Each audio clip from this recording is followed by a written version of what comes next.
How is everyone doing tonight? It is Saturday night, last one of the year, and I feel all right.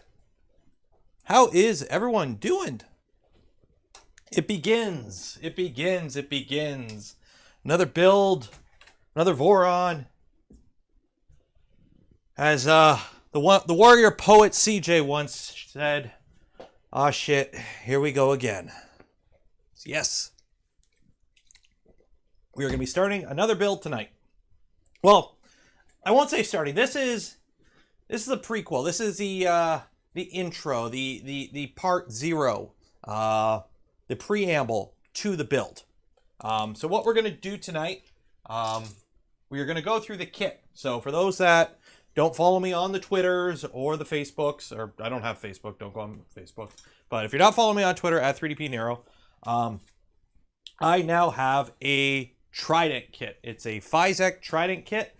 So today we're going to go through the kit. We're going to take a quick look at it, see what components are with the kit, kind of do an unboxing, go through, see what I like, see what I don't like, give a critique. And then we're going to pick out how we're going to build it. We need to print some parts. We need to figure out some colors and whatnot. So there is that. My screen colors look blown out. Am I looking a little blown out? I could... I don't look too bad. I don't know. Am I looking a little blown out? I can drop the lights a bit. Let me see here. Drop that. Drop that. Do I look a little less blown out? There we go.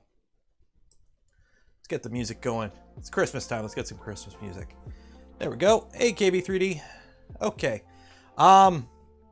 So yeah, so we'll go through that in a minute, but before that, a bit of housekeeping first. So first off, for those that are in Canada, for those that don't know, there is a local filament manufacturer in the town I live, Raptor. These guys. I've printed with their filament before. We printed some pumpkins and we did the speed printing stuff. Base mode, pink. But they've got some holiday colors now. We got this very nice wine red. We got a pine green. And we also have this, well, I don't know if shiny blue is a color, is a holiday color. But they've got 3 new colors. And because they got 3 new colors, they want me to give away 3 spools. So 1 of each of these. So somebody who lives in Canada, because unfortunately they're only doing Canada only. If you want to win one of these spools, check the link in the description to enter.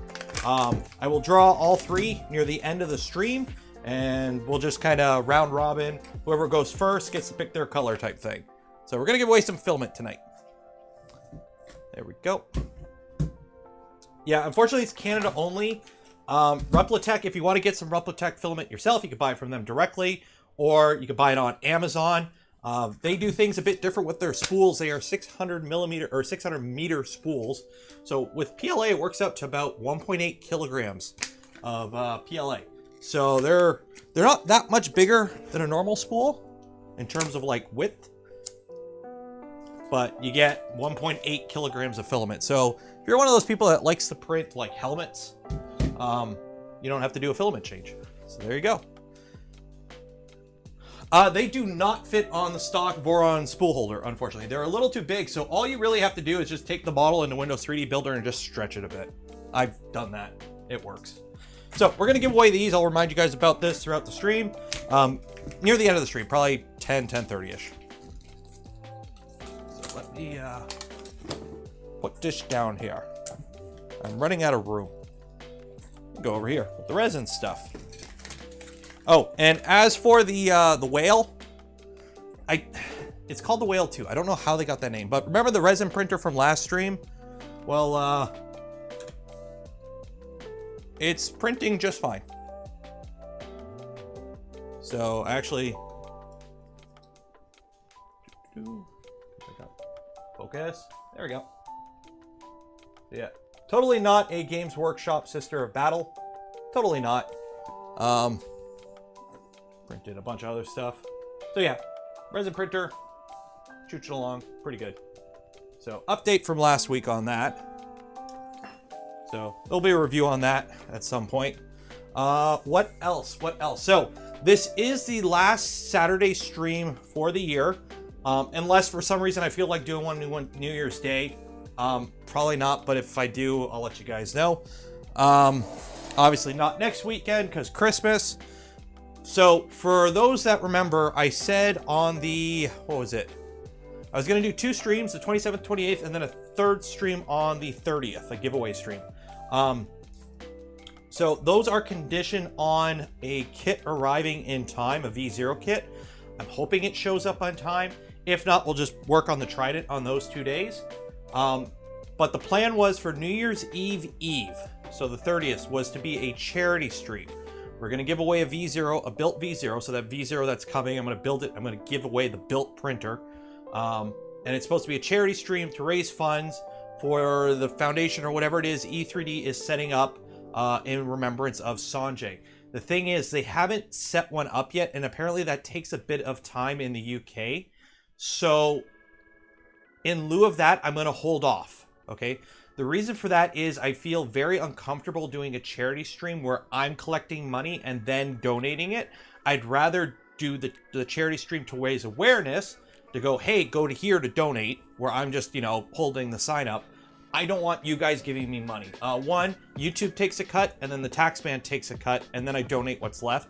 And 2, regardless of what happens, somebody will probably claim I skimmed some off the top. I just don't want to be liable or susceptible or for any of the money that's supposed to go to the charity, go to the government. You know how it is. So what's going to happen is I'll do 2 streams during that week between Christmas and New Year's. Probably the Monday, and then maybe the Friday or the New Year's Eve we'll still do a stream, but those will just be normal streams. And then the charity stream, I will push to whenever that actually is a tangible thing that I can direct you to directly. And at that point, we'll do the charity stream. I'll give away the built V0 at that time. Hopefully I can get some other vendors in and whatnot. We'll make an actual thing out of it. But I'm going to wait until the actual charity is set up, because I really don't want to be collecting money and holding on to it and then donating. Because, you know, it would be awesome if, you know, you guys were just donating to me directly and then I just, you know, cut a check. But there's too many hands that touch that money between you and the charity, and I don't want to deal with that. So the V0 will be Canada, US, and Europe. So it will be... Why can't I put donations into an escrow account? I've never set up an escrow account in my life. So it'd probably be easier just to wait until they have something set up that we can just kind of loop it through. Maybe they can have some, I don't know how they'll set it up. I was honestly hoping that they would pick the original plan was they would do an established charity. So I was planning to do a charity stream before all this, okay? Because YouTube allows you to pick a charity and just do it right through YouTube. So when you go to donate, it would donate directly to the charity. And that way we could have a fun thing and people would pop up and, you know, names from a hat from people who donated would win prizes and yada, yada. But now with the passing of Sanjay and E3D wanting to set something up, I quickly changed to do that, but they haven't actually set something up yet, and that takes time in the UK. So we're just going to wait. We're just going to play it safe. We're just going to wait. So it depends on shipping. It depends on shipping. I'll have to work it out because the one who's donating the kit to be built just said Canada, US, and Europe. So we'll have to go from there. So, what were we doing tonight? Oh yeah. Here's a little owl for you. And Rage Rabbit Carrot Feeder testing is still going. All the purge. Okay, Fysetc Kit. So, I lied. I already unboxed it. The kit was in like a box and a box and a box and a box. So I've actually gone and unboxed the kit already. So I've done a field strip of it already. So we don't have to go through and rip through 20 pieces of cardboard to get it unboxed. So what we're going to do is we're going to go through. Now, for those that remember, when was it? It was during the summer. I went through a kit. It was a FormBot kit back when kits started coming out for the V0. So that FormBot kit, I will consider a Gen 2 kit, one of the first Gen 2 kits. Because up until I got my hands on that Voron kit, which it was a local person who built it, they just let me the kit to look through. The very first batch of Voron kits were extremely sus, as the kids would say. Everything from V-slot extrusions to incompatible or mixed motors to incorrect wiring to incorrect hardware to way wrong screw counts. Like, it was those first batches of V0 kit or Voron kits were really bad. So at that point, the team took the whole, we're not going to endorse any kits, okay, because they're just a complete crapshoot. They have gotten better over time, obviously. The LDO V0 kit I hold as, you know, a standard to how to do a kit. Apparently the Switchwire kit's pretty good. I haven't personally got my hands on one, but I know people who have, and they swear by it. They say it's good.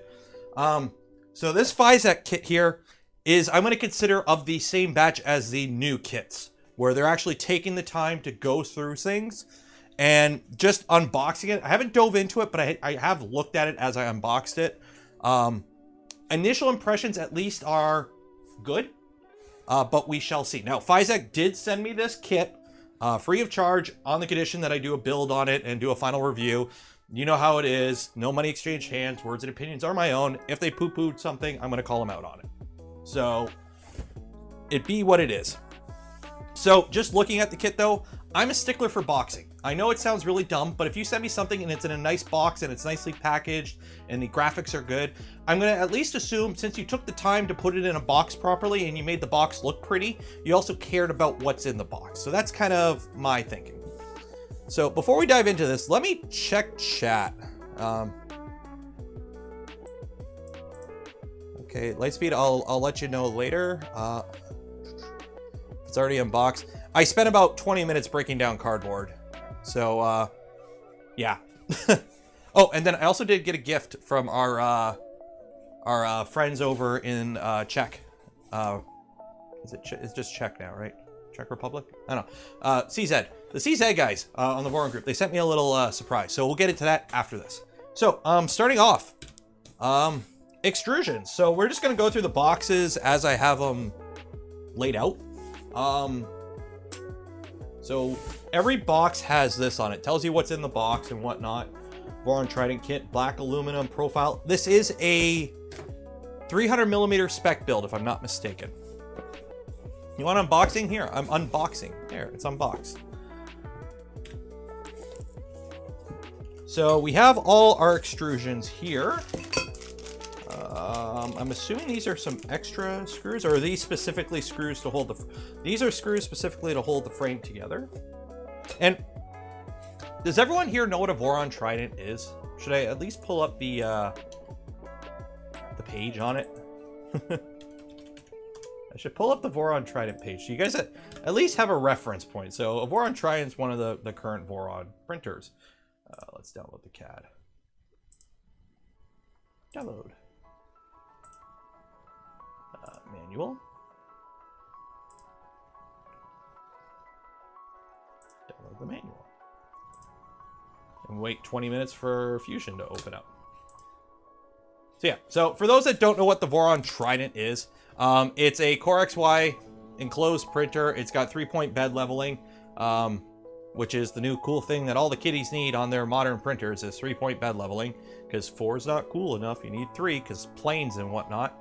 So yeah, so essentially it's the gantry from the V2, but it's the new gantry that has a single MGN 12.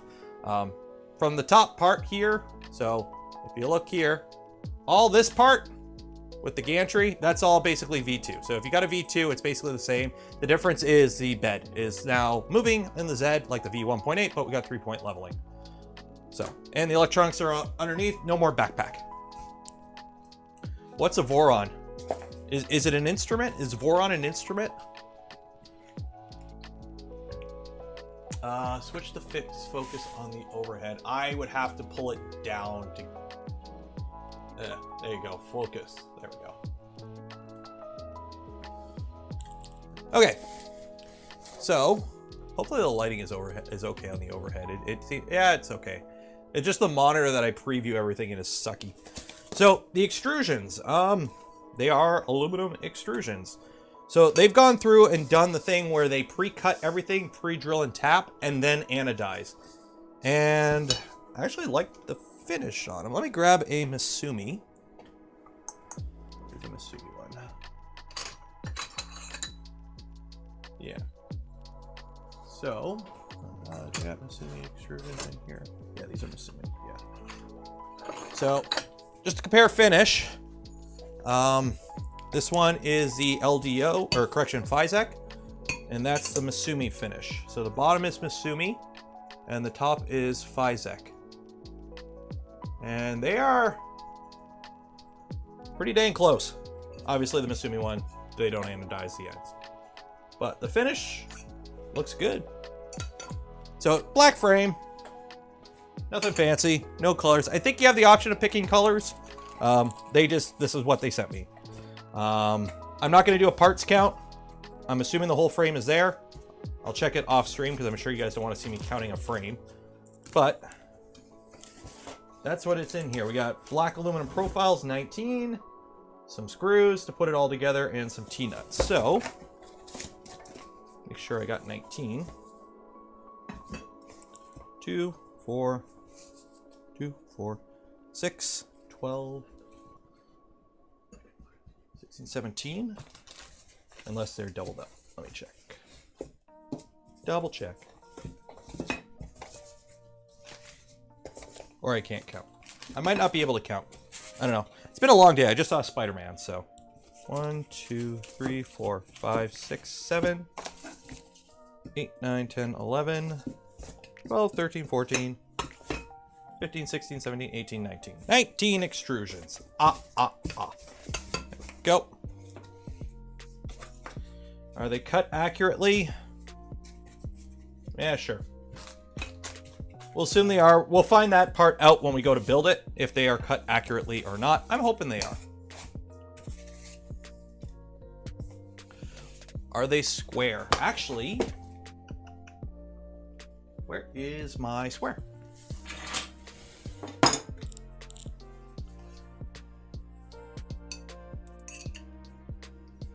They are cut square. Or at least this one is.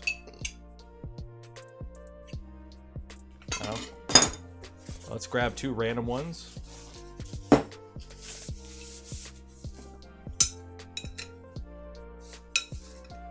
don't know. As throwing a quick machinist square up to them, they are cut square. So as long as they're not warped and they're all the same length, we're good. But that's the thing with the extrusions. Your length itself is not super critical. Okay, your length can be out. Your extrusions could be, you know, longer than they need to. As long as all of the same length are the same length. So, for example, your verticals, right?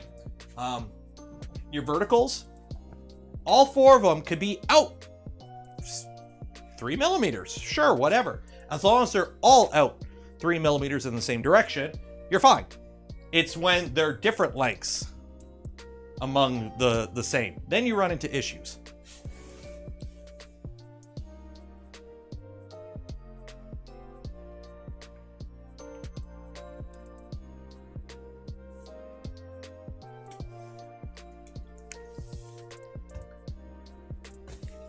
The name Nero. Yeah, so for those that don't know, the reason Nero is the screen name. Hi, my name is Taylor. For those that don't know my name, it's Taylor.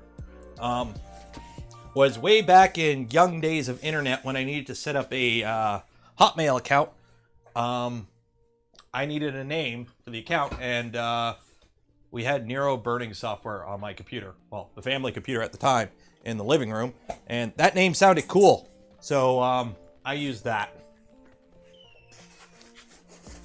Okay. Still sold. Oh, geez. Fysetc V0 kit here. I was pretty pleased, except for the hot end and no T-nut bar. Nice. Okay, actually, what I'm going to do, since this video will probably be viewed by people looking up this kit in the future, if you buy a Fysetc, or if you have a Fysetc Voron Trident kit, I'm gonna change the description and add this to the description of the video if I remember. Hopefully I do. If you buy one of these kits, write in the description if it is good or bad, or if anything is different from what you see here, because that's a problem with the kits. This kit may be perfect, but they sent this kit to me knowing I'm gonna build a video. So, you know, I can't guarantee they did not cherry pick stuff, right? I can't guarantee that. I hope they didn't. I hope they didn't. I hope they just grabbed one off the shelf, but I can't guarantee, okay? So if you buy one of these kits, or if you've bought a Trident kit already from Fysetc and something here is different or you had issues with it, post it in the comments. And what I'll do is I'll pin a comment. I'll make a comment on the video saying, hey, if you plan on buying these, check the description or check the comments, because people will post if they have it. That way we can kind of have a community post about this kit itself. So that's what I mean about packaging, by the way, guys. Like, I know for some people it doesn't mean anything, but I like seeing this. Like it just means, hey, they kind of cared, okay? So, let's start here and work our way around. So, here is the Trident kit of screws. So, we got ourselves one of these big old boxes, and I'm sure stuff has moved around. I won't blame them for stuff moving around, but it seems pretty okay. So we got some nuts. T-nuts went on adventures. But yeah, here we go. This is all of our screws. They really packed in those 150 M38s. We got our heat sets. Are they the right heat sets? They are the right heat sets. Everything's labeled. So even like the little corners here that have like 3 different things in it, they actually have it labeled there. So that's nice to see. Got our thumb screws, our T-nuts. I'm not going to do a count. I'm just going to hope they're all there. If for whatever reason I'm missing screws, I have like 3 Vorons worth of screws in an acro bin, so we're good there. It's Fysetc, etc. So Fysetc, etc. Fysetc. Fysetc. The name doesn't mean anything. There's no expanded polystyrene. I hate that. Yeah, I think the Formbot kit had that. The pile of packaging. Oh yeah, I had, this desk was like about this big by that big by about this of cardboard, all cut down too. So we got that. We got ourselves a display, which I'm assuming is just the Mini 12864. Where's my kniff? Got ourselves a display. Yep, just the Mini 12864. Nothing fancy. This is all you really need. This is what's spec. Most of you are probably going to be running this, you know, headless with your phone or computer or whatever. So we do have ourselves a little good old Mini 12864, and it's a Fysetc brand.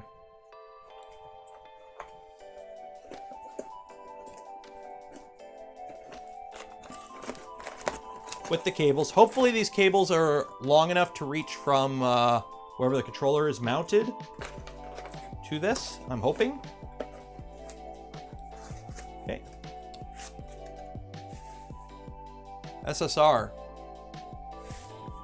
Oh, that's the problem. I turn off autofocus and now I need autofocus. That's an Omron. It says it's an Omron. 25 amp Omron. Solid state relay. G3NB225B-1. Metal on the back. Says it's an Omron. Doesn't feel cheap. Now here's the thing with SSRs. I will always recommend use a Krydum or an Omron SSR, an actual legit name brand. Because the problem you'll see with the, let me see if I can, I know I have one. The question is where? Yeah, here we go. So, the problem with the generic, you know, Iaru ones is they work. These generic Chinese or copycat ones work. The problem is you never get the rated amperage out of them. So if they're rated for 40 amps, do not put 40 amps through one of these. A legit Omron or Trident, you could probably get pretty close. You should be fine getting close to what their rated amperage is. The problem is you might buy a 40 amp generic AliExpress SSR. It might only be rated for 20 amps. So the best practice is, if you are, go buy a legit one. Okay, buy a legit one. However, if you are one of those people that says, no, I'm just going to go buy a cheap one off AliExpress, most mains beds pulls 5 amps or less, get like a 40 amp one, okay? At least get a large size so you do have that overhead. Not saying do it, go get a proper one, but don't burn your house down. At least get an overspec one if you are going to be cheap.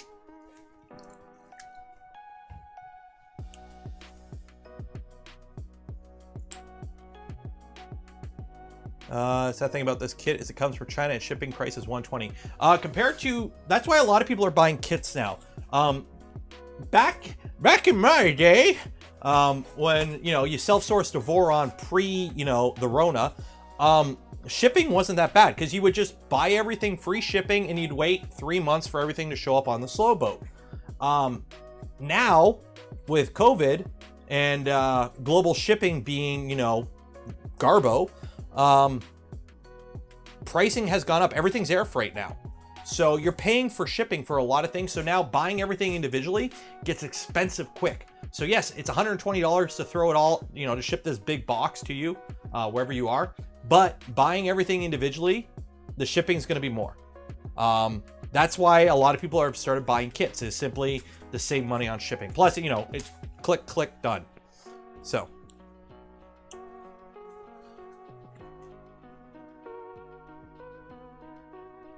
Or you buy a 40 amp SSR for $13 and only use 5 or 10. That's what I was mean. If you're gonna buy the cheapo ones, at least overspec it by a lot so you have that overhead.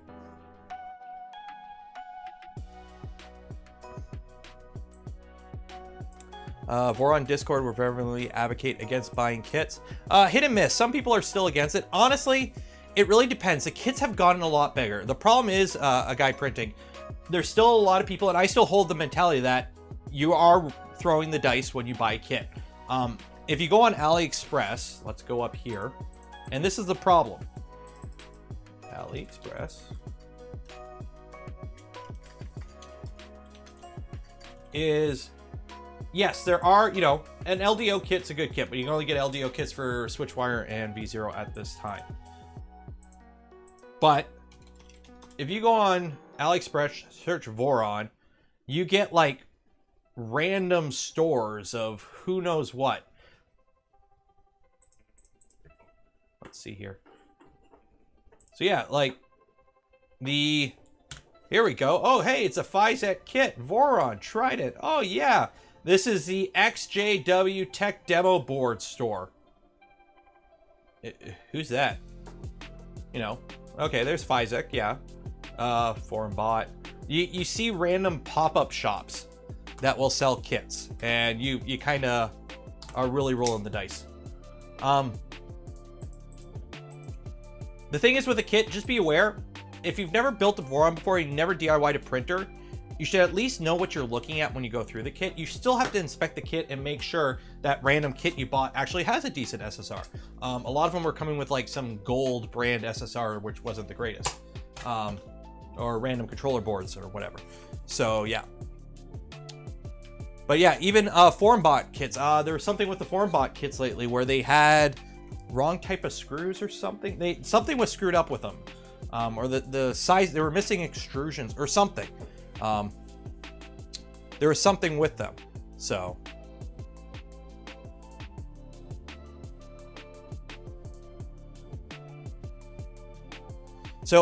what a lot of people have started doing, recommending, is buying component kits. So what that means is buy a LDO frame kit, buy a pouch, bearings and whatnot kit, buy a XYZ this kit, and basically piece it together from known good vendors. So if you go on like the Voron Discord, there's a lot of vendor channels.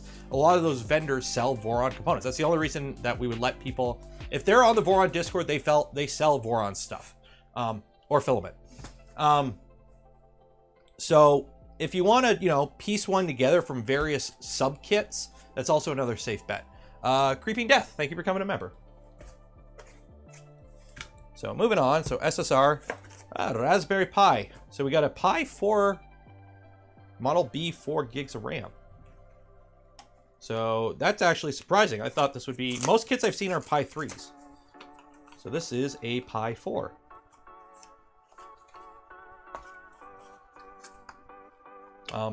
It's a Raspberry Pi. You know what a Raspberry Pi is. Does it have an SD card? No, hopefully there's one somewhere else. And actually, where's my other? Is this the new one that has the better processor? Oh, it is. Sweet. Okay, for those that don't know, there's like two versions of the Pi 4. One of them will run at like 1.8 gigahertz and the other one's like 1.5. And going off of the serial on the CPU, this is one of the newer ones. So this will actually do like 1.8 if whatever reason you felt like running the Raspberry Pi proper OS. So what I am going to do is swap them out because your Voron doesn't need 1.8, but I'm going to use that in a project. So we're going to put the old one in there. Sorry, Fysetc. I'm poaching your slightly better Raspberry Pi.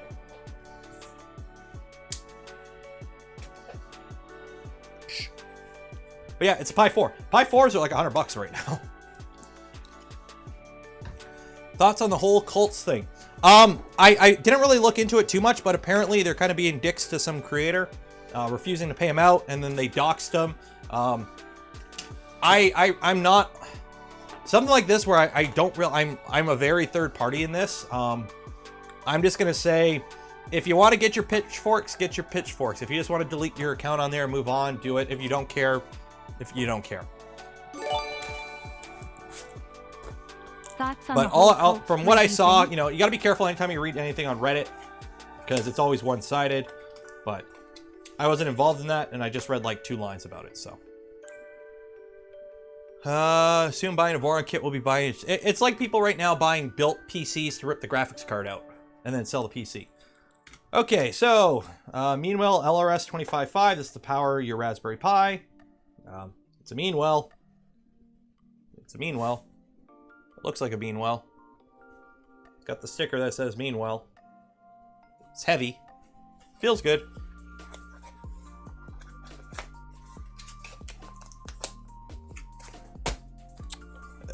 Okay.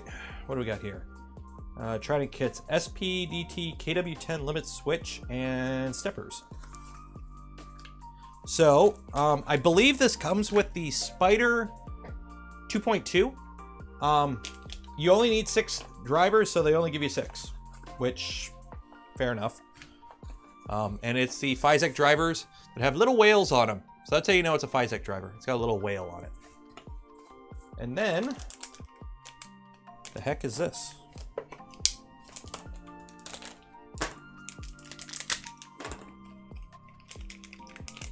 Oh, it's a PCB board. Okay, so I think people have made these, and you can find the Gerbers for them if you want to make them yourself, or I think people are selling them. But in lieu of like the Hall Effect, fancy Hall Effect board, with Clipper, you don't really need Hall Effect because you can set your offsets and whatnot easier. But people have been making these little boards, which are just blank PCB boards that you solder your end stops to, and then you can put a plug in it, and it just makes, you know, the whole wiring of your XY end stops cleaner. So, yeah. There's your XY end stop. That's cool. And then heat sinks.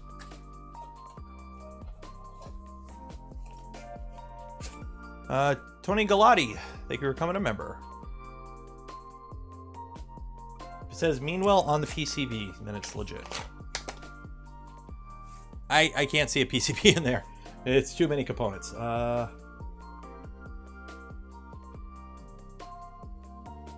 I got a date, 2020 11/30, RS25. I don't know.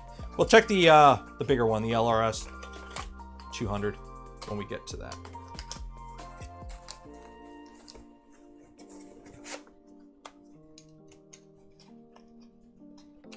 By the way, I am so happy to be able to go back on like social media now. I've been like avoiding most social media until I saw Spider-Man. So now that I've seen it, I'm no longer afraid.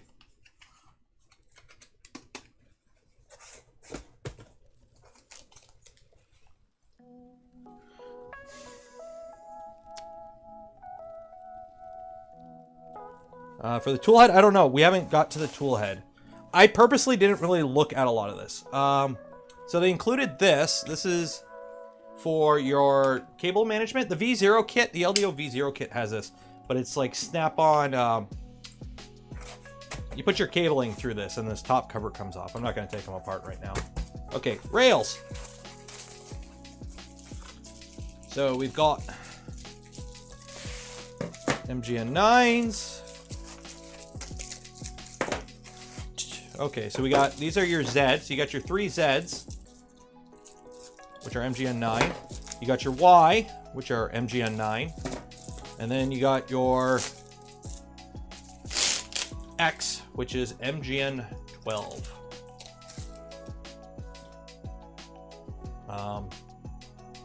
They say Fysetc on them. No grease port, so you're going to be having to splooge grease in through there. Feels smooth.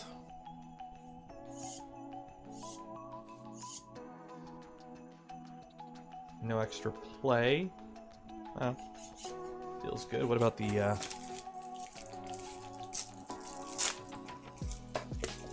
9s? Here's the thing. It's a 3D printer. As long as your rails aren't like, you know, Captain Crunch. Ooh, those move really good, actually.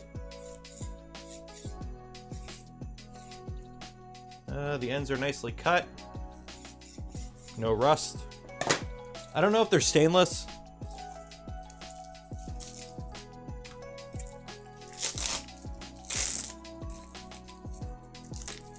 They wouldn't be pre-lubed.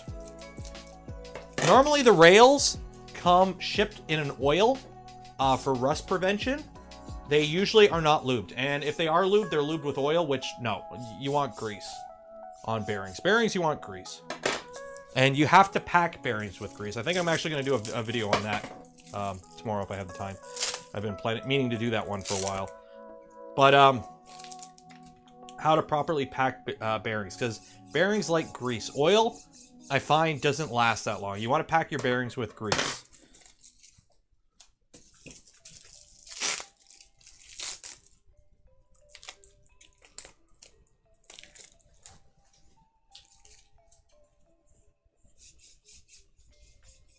Yeah, these all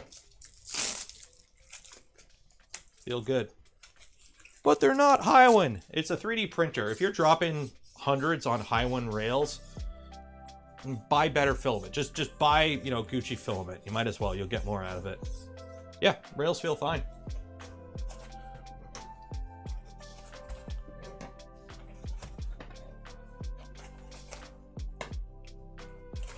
So yeah, so that is that level of stuff. On to the next. There's a German site that sells linear rails for only like €25. I don't know if the quality is any decent. Here's the thing. I've used everything from back in the day, like $11 or $12 when you can get CNA rails back pre like 2017, 2018, when you can get CNA rails for like 15 bucks and under a pop. And you had to like flush them all out and basically reball them because they were like not the greatest. And I'm still running those in V226 with like 15,000 hours on the machine. Like, yeah. I'm gonna let the dog in right now. I don't have any treats for him. But he's whining, so I'm gonna let Coda in right now and we'll have a doggo moment. And then he'll probably see I don't have treats, and then he'll probably want back out. There you are.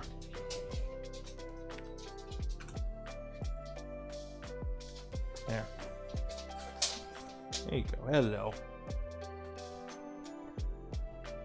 No treats. They're upstairs. We only actually have like one bag left, and they're upstairs. There you go. He's a good boy. You are, oh my God. I already brushed you like 2 days ago. Yeah.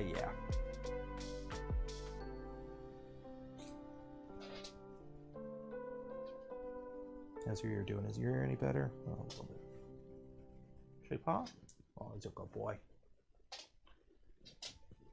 Duff, $6.99 doggo. Okay. I don't have anything. Bye. Doggo, no treat. I don't have anything. WTH Nero winking face. Sorry.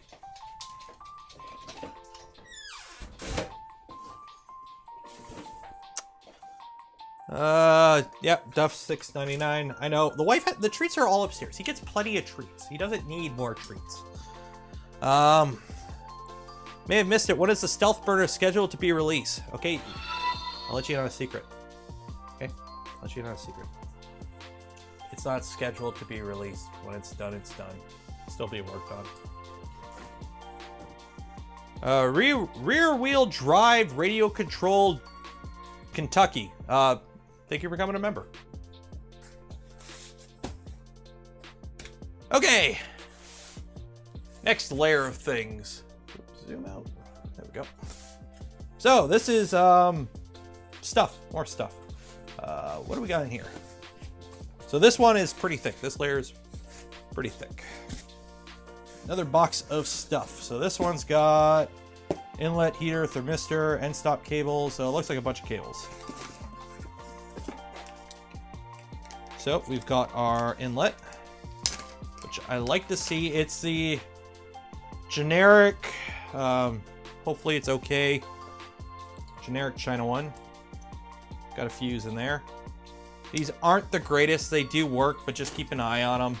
Some of them have been known to melt. I do like the wiring. It's all pre-crimped with terminals on it that are, oh, they've got a good bite. Yeah. And they got shrink wrap over them, or heat shrink over it. So it's already pre-wired up and everything. I would have liked to see the ground be green. I'm assuming they have, you know, red and blue here for hot and neutral, and then this is ground. So the thing is with colors is like most countries have different color standards for what's hot and what's not. So whenever you get a kit that has a pre-wired mains terminal, always check the wiring versus the standard.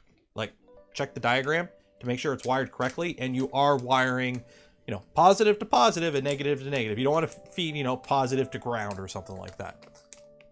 Filtered inlet useful. There's a filter in the mean well apparently, so it's not as needed, but it's still a filtered inlet is a good inlet. So I thought I would mute.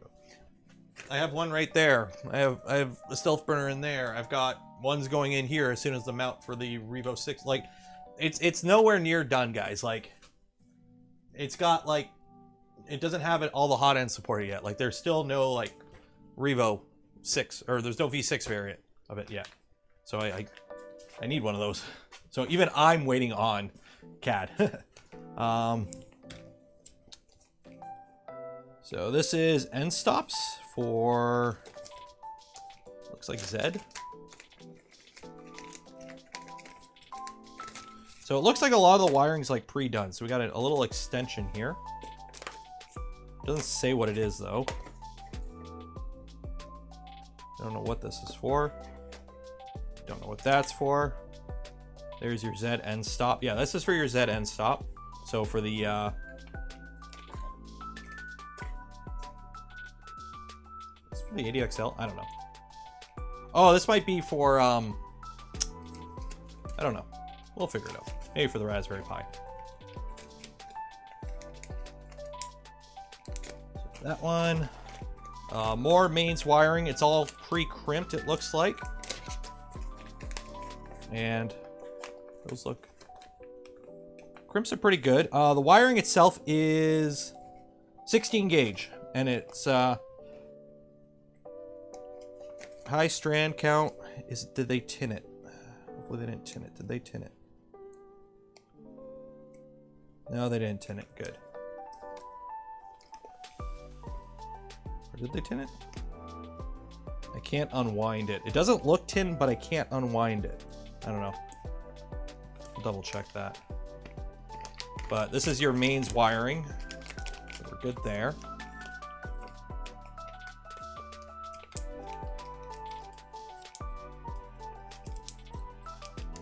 We got that. Your thermistor and your heater cartridge.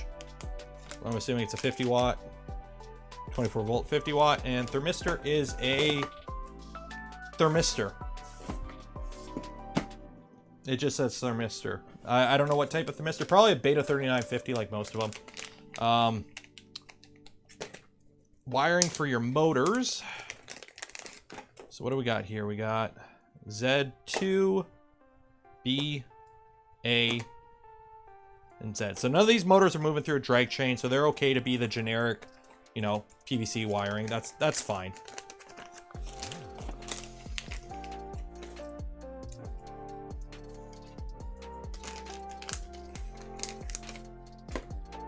What do we got here? X and Y. So these are your end stop wires, and this is either the PTFE or the FEP. So this is okay wire. This is good wire. USB-C cable for the Raspberry.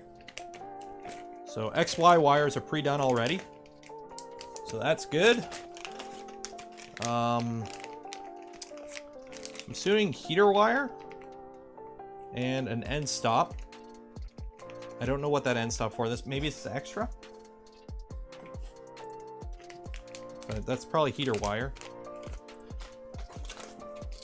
Probe with extension wires. So let me check here. Hopefully they made it separate. I don't know if I can get this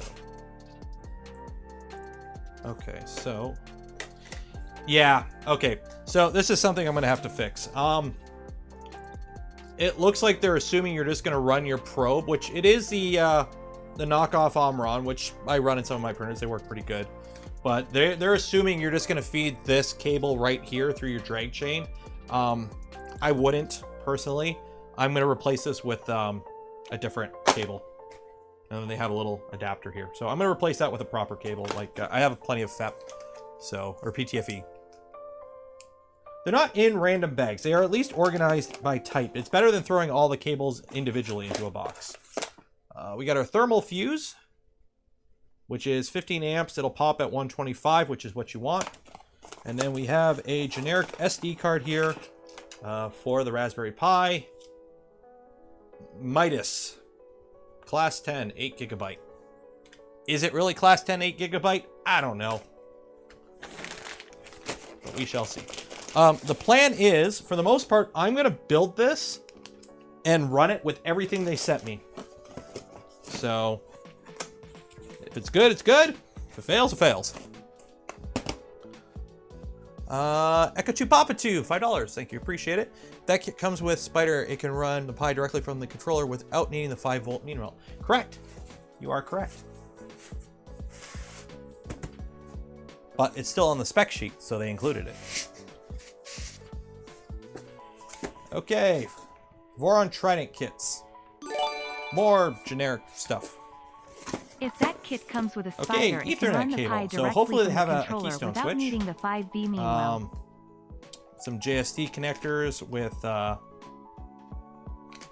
fittings or little crimpy bits. PTFE, it's reverse Bowden. So we have, we actually have, okay. So we've got some standard 2mm ID and we got some 3mm ID for feed. So it looks like we got one piece for just the hot end and then we got the stuff for the reverse Bowden, so that's good. Heat conducting paste, which you don't need. And zip ties, which are always good. Bearings. Oh, look at that. Look at that. That's thoughtful. They pre-broke off the tab. Do the CNC aluminum parts have any benefit? Yeah, if your wallet is too heavy, they'll help with that. They broke off the little rim you need for the Z end stop bearing. I'm not You know what? I will use their idlers. They're including idlers. Personally, I am not a fan of tooth idlers. Look how big these bearings are. Okay, chunky boys, plenty of ball bearings. These got little pin bearings in it. They have a tendency to explode. They are easily replaceable, and they are drop-in replacement to swap them. So I will run them stock, but if they blow up, I'm just gonna go to dualies. Dual F695s like I do in all my other machines. Timot's here. Hi, Timot. Somebody say 5 volt for NeoPixel. Yes, I have those panels. I got to figure out how to put them together. We got the little bearings for the little, or what kind of bearings are these called? Orbital bearings, or what are they called? I don't remember what these types of bearings are called. Spherical bearings. These are spherical bearings. These are for your letting your gantry do the tram thing. One of the reasons that, you know, the V1 1.8, everyone's like, oh, why don't you have 3-point bed leveling? The problem is making a joint, okay, that allows the bed to pivot and do the 3-point magic without needing custom machined components, okay? That is one of the principles of the whole, like, the design ethos of Voron, is nothing on a Voron is custom. Everything on a Voron, anyone can buy anywhere in the world. We, like, that is when we design it, we design that in mind with nothing is custom on it. It's not like the rail cores, or other, you know, machines that need, you know, custom machine components. This is all printed parts and commercially available, commercial off-the-shelf, COTS components. So it took a while to figure out how we can make the whole 3-point thing work. And who was it? Steve? Yeah, Steve has figured it all out because I can't into CAD.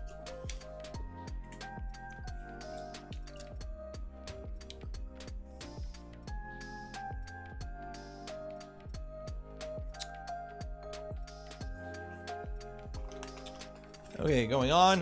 We got our Bondtech parts here for the afterburner. We've got the anti-backlash nuts. Got some neodymium magnets. We got a Keystone thing. So this is it's really nice. Basically, you plug a little short Ethernet cable into your Raspberry Pi, and then one of these into your skirt. So that way you have an Ethernet port on the back of your printer. You plug it in over Ethernet, which I need to start doing. Random pin. Is there a random pin in the bomb? Is there supposed to be a random pin in the bomb, or am I missing something? A little plastic piece. So, okay, 5mm pins, I understand. Bowden fitting. Little, I can't remember what these are called. Magnets. Another random pin. What are these pins for? Am I missing something? And then a little Fysetc sticker. Sure, I'll put the Fysetc sticker on it when it's done. Pin for the AB hinge? We don't have a pin in the hinge. Instead of filament. Oh! They included pins instead of filament. That's what that's for. That's for the afterburner hinge. And then the other one is for the... Do I have any machines that are running that? Yeah. Yeah, that's what that's for. So they have pins instead of using filament. Okay. We got the feet. The clicky thing for mounting your SSR. Allen keys.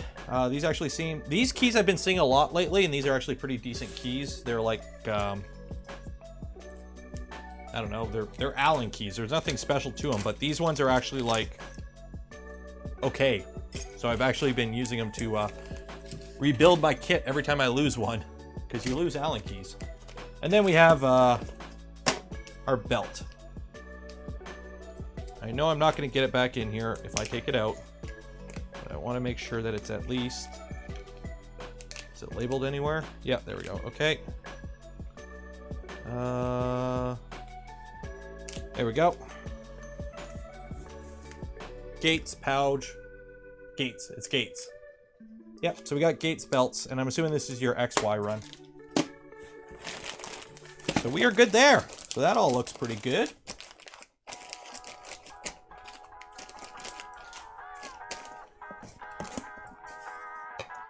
Yeah, I'm surprised they actually included pins for that.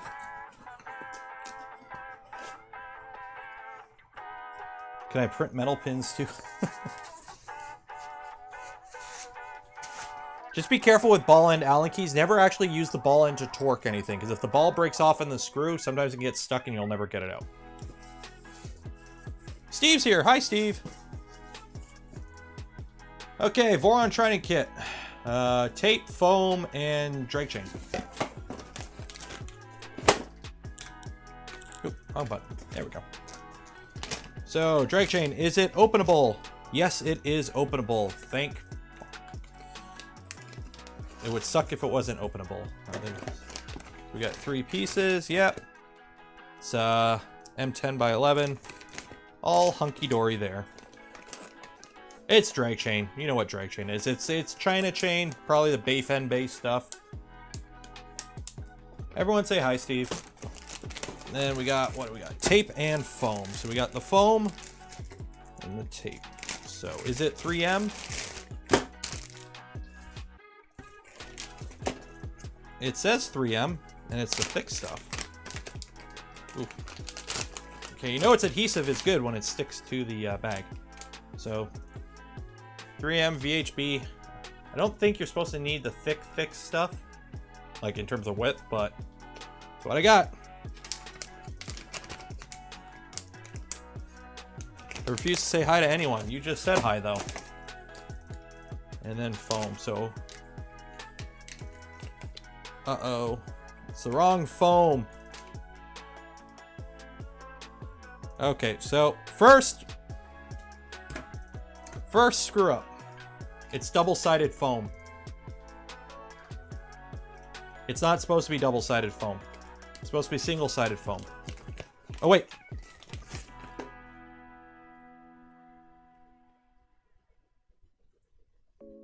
Yep.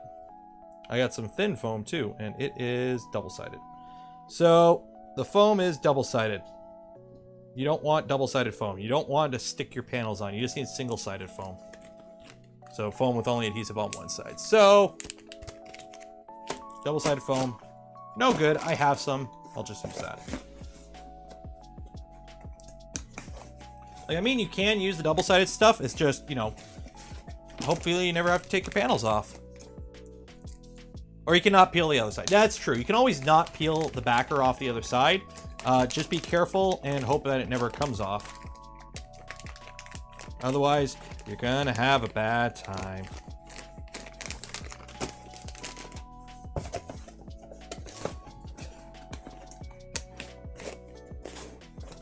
Okay. Oh, there's stuff under the LRS. Come back to that then. Fans. So, I don't live in the UK, so this power plug is useless. I'll add it to my other power plugs that are useless. In the bin. Fans.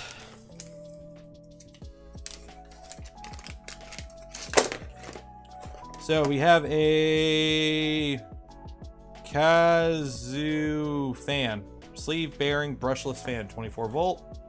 Here's your hot end fan, and then same thing, sleeve bearing brushless, 4020 part fan. Those guys aren't going to be in there for long. We got ourselves some wire cover stuff. The what do they call it? Weaving. Wire weaving. Okay. And then we got some 60 mils for under the hood cooling. So 360 mils. So there you go. Fans. Nothing fancy. Cheap fans. They'll probably be the first thing to fail on this. Yeah, sleeve bearing. Honestly, I run a lot of these guys, the GD Stein dual ball bearings I find work good enough.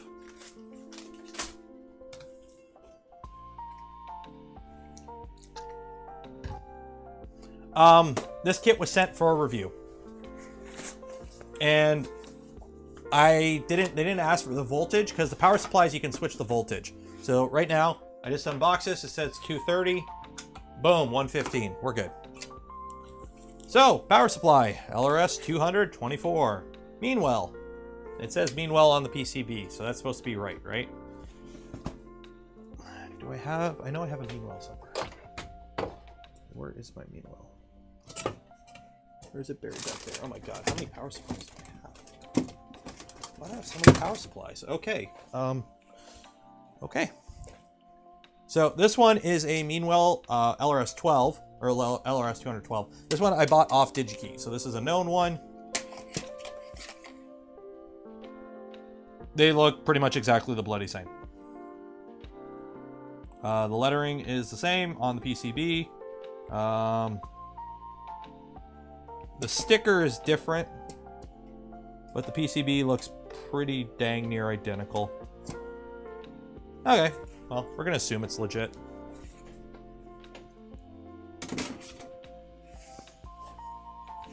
So yeah, LRS 200.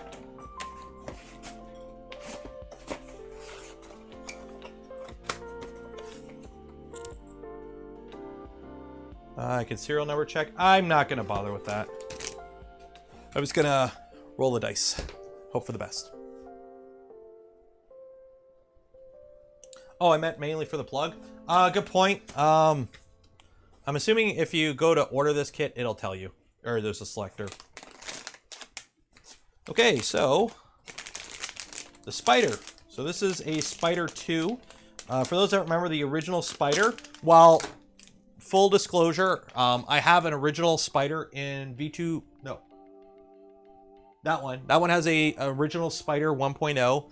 People have had issues with them. Mine's been running just fine. So hit and miss quality with the original ones. Basically, if it worked, it worked, and if it didn't, it didn't. This is 2.2. So apparently they fixed a bunch of stuff.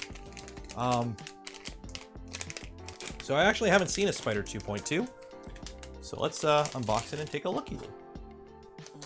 So Spider V 2.2. So I believe extruder in, out, or out, out, out. So you can hook 3 extruders, bed out, bed in, power in. Yeah. So no high voltage on this guy. I don't know what this is for.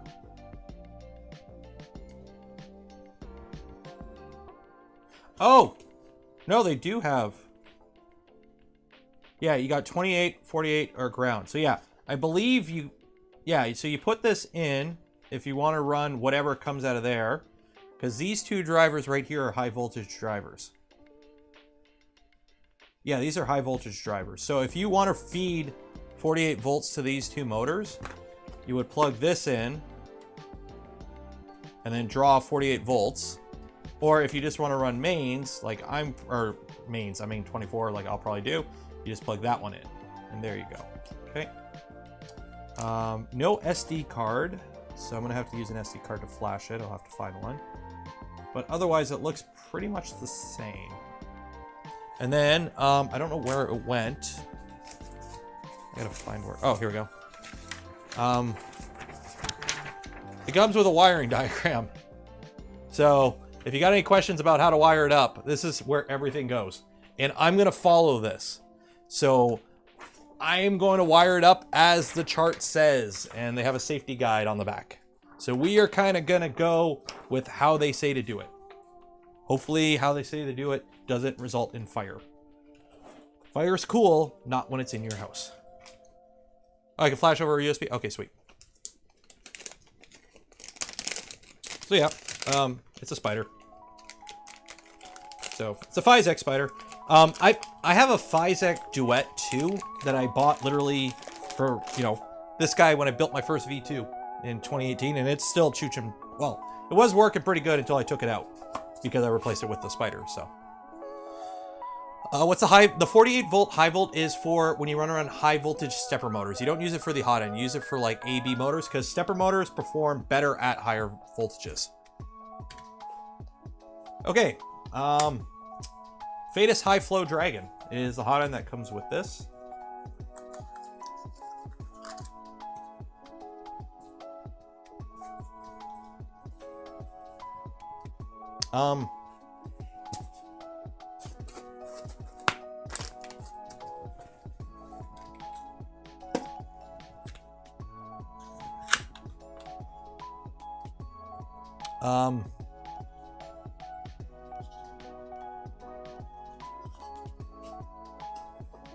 Okay. I don't have it. I'm going to be messaging them about that. I would say F's in chat, but yeah. Okay then. Is it under here? Nope. In here, I got the ever-present snips that are included with every 3D printer out of China. So add this to the pile.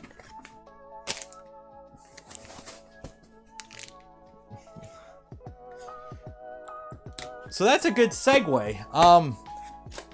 I honestly did not know. I knew this was in here. I looked under here earlier because I was looking for the controller board when I originally unboxed this. I didn't see any boxes, and then I saw that. I'm like, oh, there it is.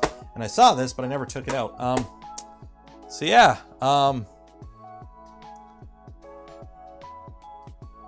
Yeah. Now this is how you know it's not cherry picked exactly. So, segue. Thanks to the Voron Czech group, I have a toy to play with. It does exist. This will be going in it instead because they didn't send me a hot end. So I guess I'm going to put a Raptor in it. So this is from Protoprint, I believe they're called. And this is a Raptor hot end. So, yeah. We're going to put this guy in there. We'll do that. How's that work? How's that work? It exists. Yep, Protoprint. So cheers to Sanity for hooking me up with this. So we'll put that in there. Because apparently Fysetc did not bother to send one. Oops. Yeah, it's groove mount, but it is what it is.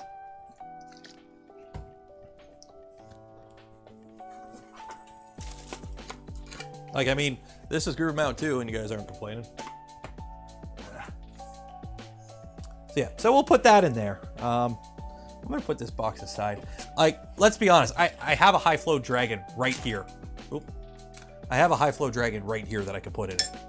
So it's not like I'm hurting for hot ends.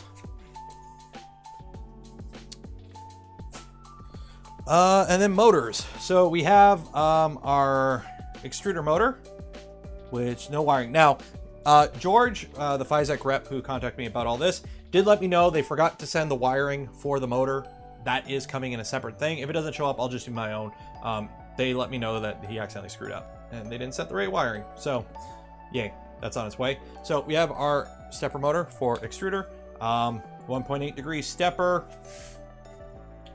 If you want to know the numbers, there are the numbers. Read the numbers if you are curious about the numbers, but there they are. And it's Fysetc branded motor. And then our XY motors are chonky boys. I love you chonky boys. And there's our, well, AB motors. And they're the 84 ounce big boys. And then our Z motors, our 3 Z motors, are integrated lead screws. And if you guys, again, are curious about the numbers, there's a guy in named Mason in chat who needs to know what the numbers mean. There you go. But yeah.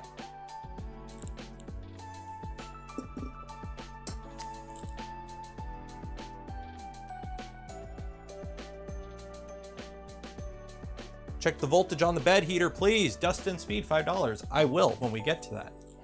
So yeah. So are they straight? They look straight. They're the same length.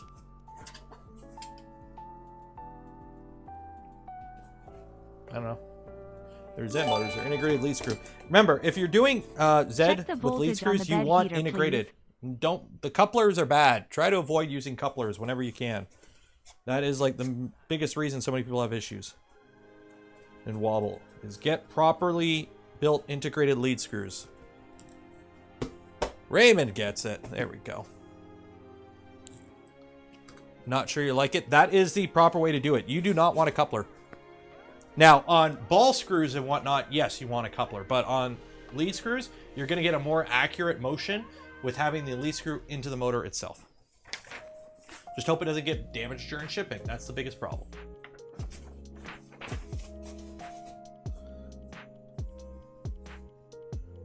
Okay, and last is the bed and the stuff in the bed, or under the bed. So, moving on up.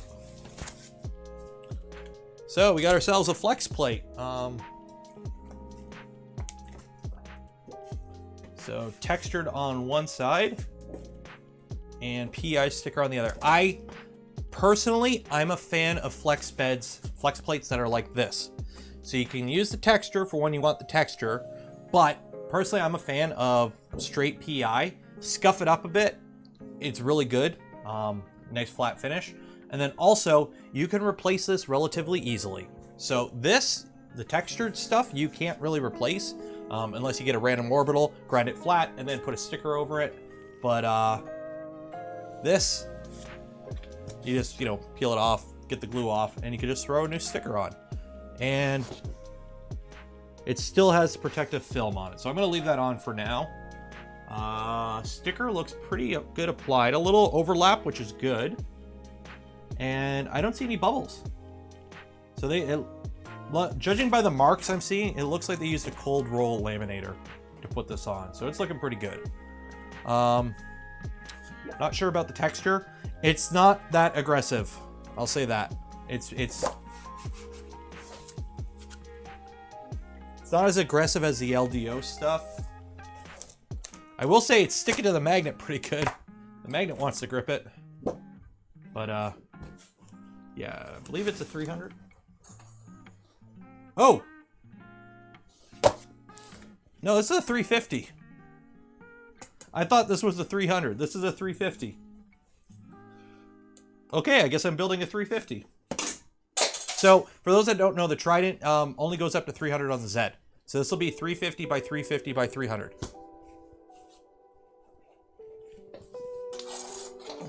So this is a 300. Okay, I did not expect that. I thought it was a 300.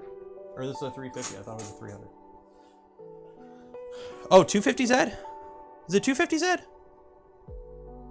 Let me see. Configurator. Next. Direct feed. Next. Blind joints. Next. 350 spec. Next. Oh yeah, 250. Okay, yeah, so 250. I thought it was 300. Oh, 300 lead screw 250. Yeah, okay. So yeah, so this would be a good machine for PIF parts or like mass producing parts. 300, 350. Okay. Okay. I did not expect that. I thought it was a 300. I could have sworn I asked him if it was a 300. He said, yeah. Oh well. Magnet, it's got some good weight to it. No labeling on the magnet. It's just magnet. Doesn't say anything. It's a thick magnet. It's a magnet.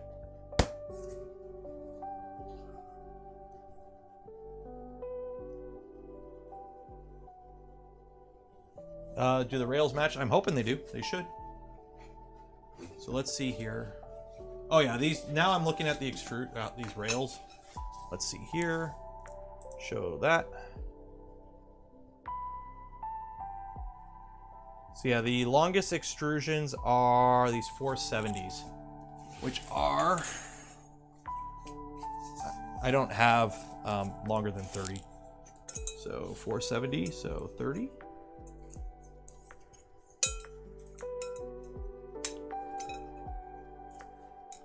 And then 170. Yep. So yeah, the extrusions are the right length. So yeah, it's a 350 kit. Okay. Okie dokie. Bed heater is 110 volt, 650 watts. Unlabeled, no name brand. 3M468MP, that's what you do want to see. Connector is pre-attached with the JST. So we should be okay there. Hopefully the bed don't die. What brand is it? It is orange brand. Orange reddish brand. It's no name brand. I'm still going to use it because that's what they sent with the kit, and if it burns, it burns. And then I will write a review about that from the ashes of my house. Now the bed. 8 millimeters, I believe. Yep, 8 mil.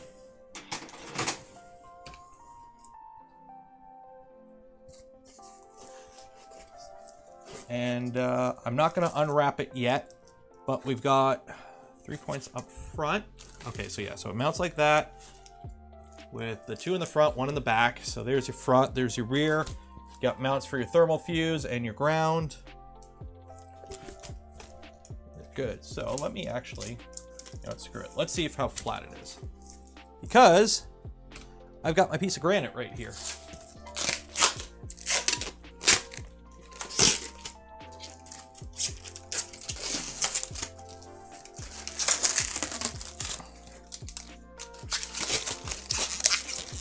It is ground. It is ground. It's not blanched ground, but it is ground. Bed deburred.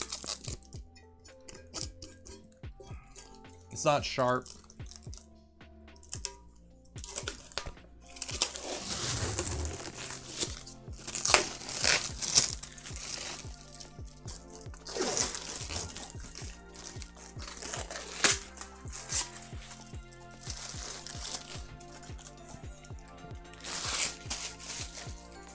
Okay, so let's put it on my...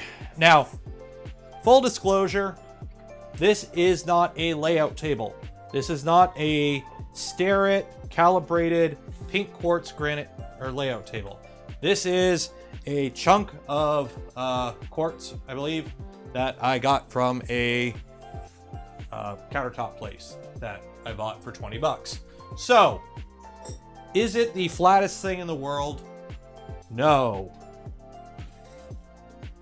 That would be your mom. Where is my toilet paper? Tissue paper?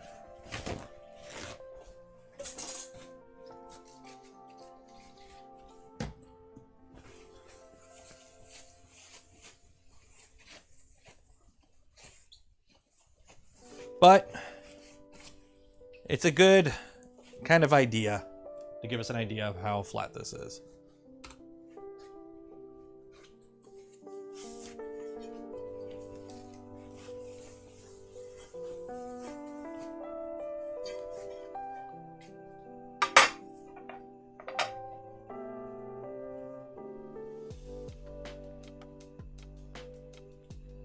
Ooh, I've got suction. There you go. Oh yeah. So see how it kind of floats there for a bit? When you put it down?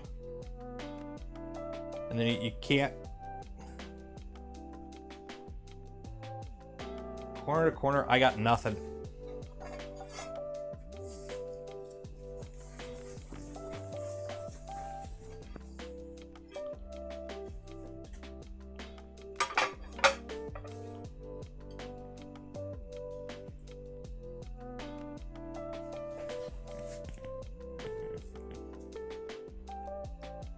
Oh yeah, I got nothing. This thing's flat. It's flat enough.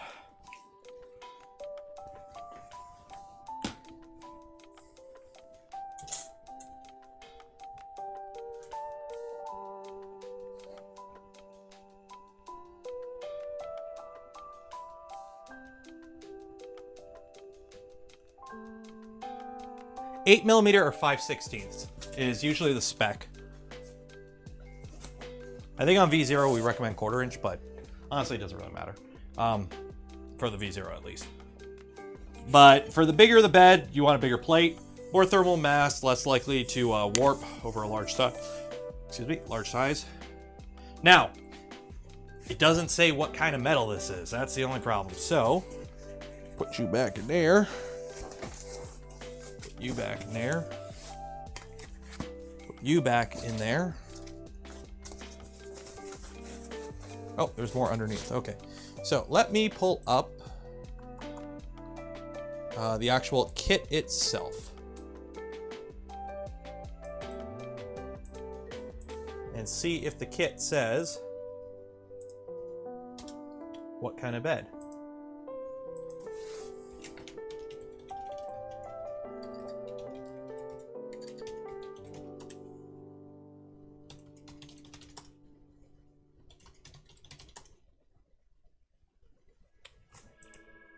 Okay, so this is the kit here. So obviously they sent me a 350.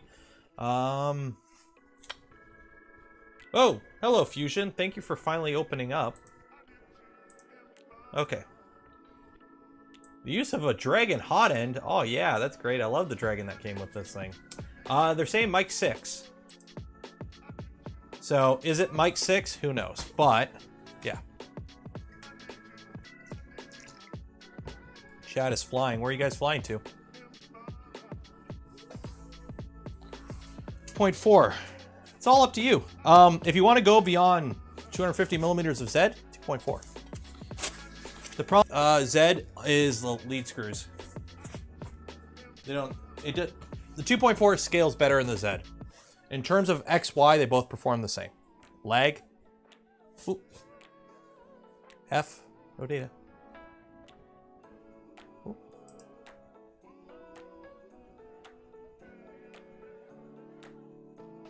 Hello?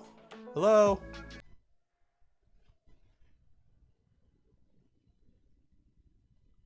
They've all left me. I'm all alone. I'm all alone. Nobody's here anymore. All alone. What am I going to do with myself? Nobody's here. What am I going to do? Everyone's gone. Got no friends. Oh my god, they've all left me. The internet's given up. I tried. Oh, hi.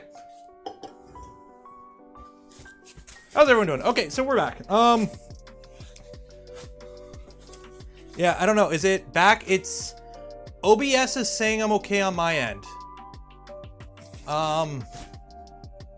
Is it okay? It's choppy AF. Still out of focus. Still choppy.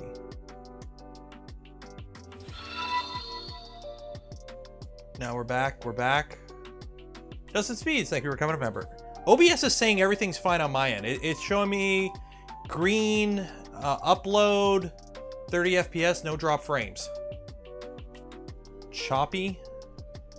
Okay, let me... shoot.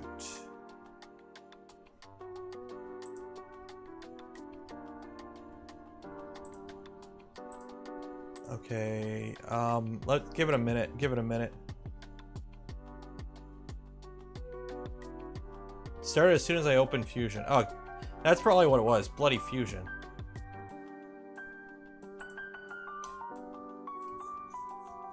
That's probably what it was. It's fine now. All good now. Thank you, Fusion. Well, anyways, I've already poured my drink. So, tonight, again, is the usual JP Weisers. Drink them if you got them.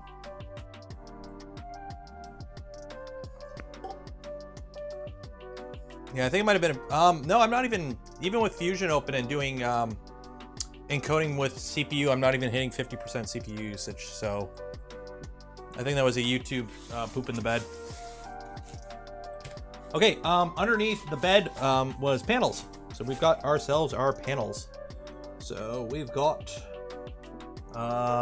looks like all acrylic panels. So we got clear acrylic, there's your doors. Bottom plate, yeah, there's the bottom. And yeah, so there are our panels.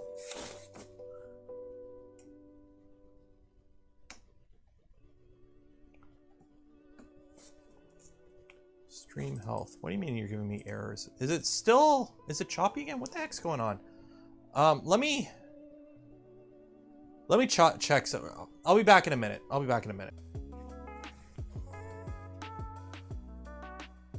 Okay.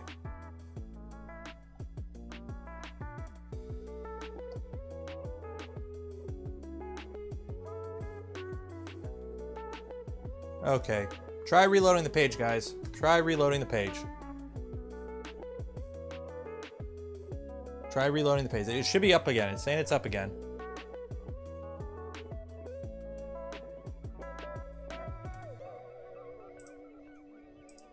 What the heck is going on?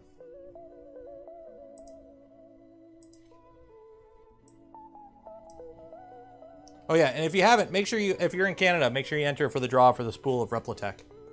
I'm up, I'm up. Okay, there we go. There we go. Stream is healthy. There we go. Yeah. I switched over from CPU to video card encoding. I normally don't like doing the video card encoding, although YouTube upped the limit again, so I might be okay. Because the quality isn't as good, but it does 0 taxing on the CPU. So yeah. So panels shiny, and hopefully the other side is matte. If they are both shiny, this thing's going to be a fingerprint magnet.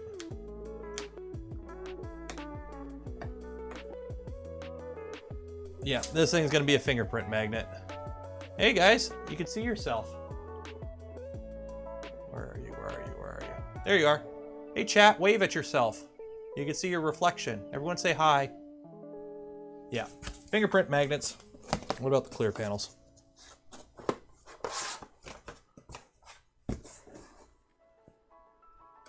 They are clear panels. I don't even know why I'm bothering unboxing. It's a clear panel. Okay. So that is that. I'm going to message George about the missing hot end.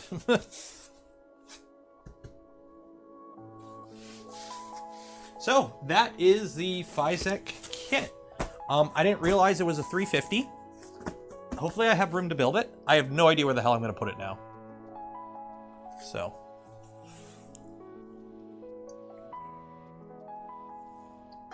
So here is the $6 million question. I have no printed parts for this. We need to print some parts for this. So what color? Oh, somebody linked it. Here is the bed. This is the Fysetc bed. So this is, I guess, the bed that they ship. So this is it. Obviously there's a V2 variant for the spacing, but this is the bed. It weighs 28,000 grams. That's good to know. Is a bed. It's a Spider. It's a Spider 2.2. So is there anything, before we go on, 1 second here.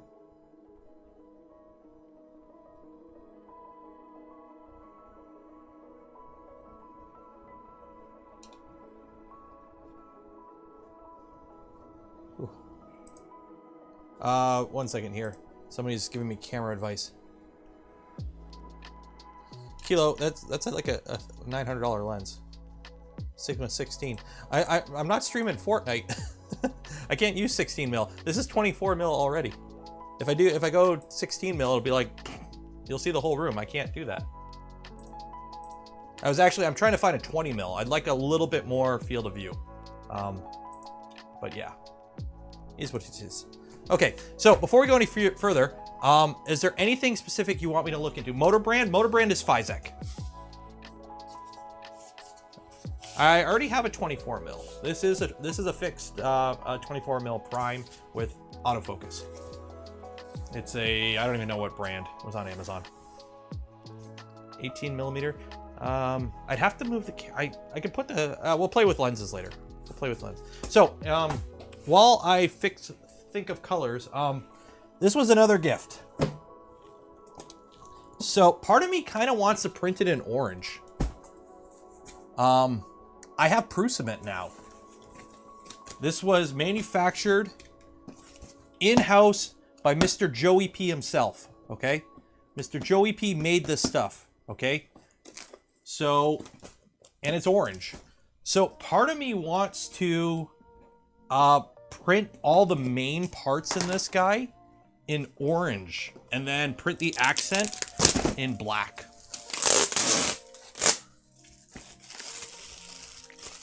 Autofocus keeps changing the frame on the edges. Is it that annoying? Is the autofocus annoying on this view, guys? Orange, yellow.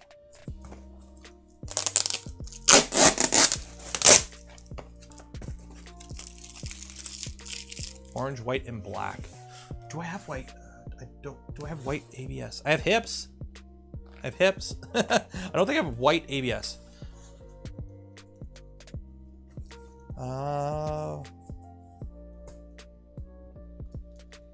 I have natural. I do have natural.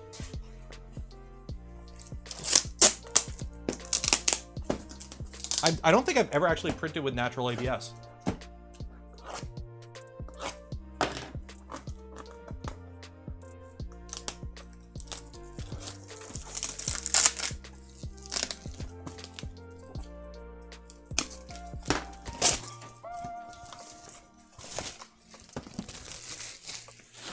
So let's take a look here. Let's unbox 2 of these spools.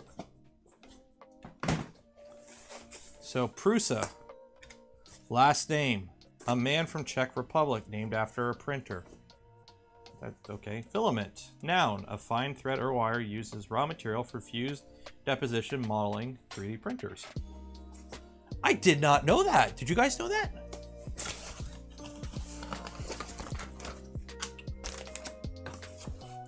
I'm learning. Pull here. Oh, it's so easy. How did people open filament boxes before Joey P came around?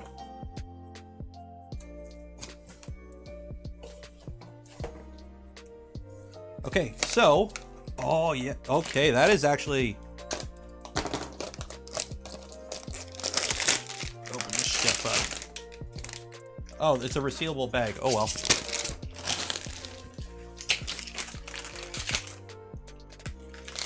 Is it a resealable bag? No. Whatever.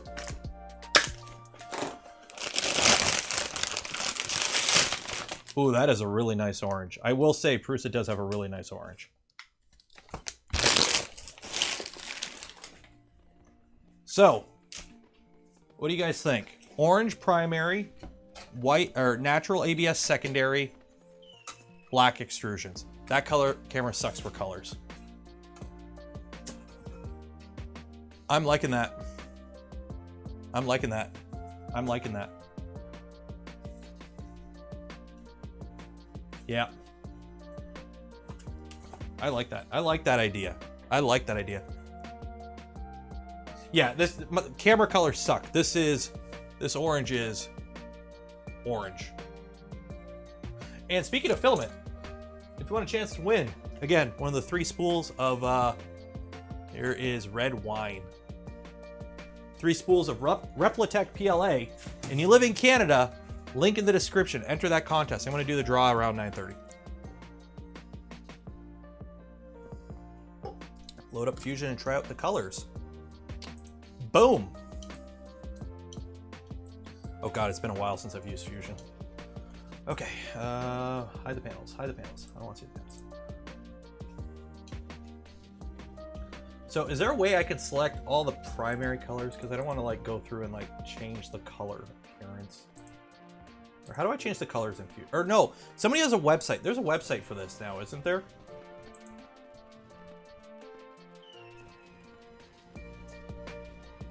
What's the website? There's a website for playing around with colors.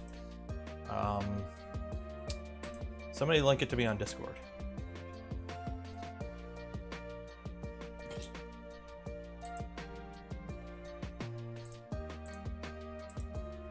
There we go, Voron Viewer, there it is, okay. There we go, okay, bring chat back. There we go, press A. Press A.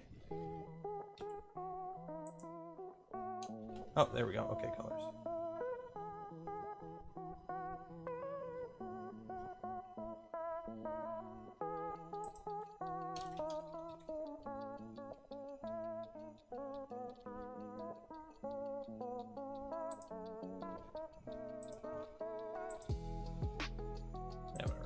Okay, so we have this site right here.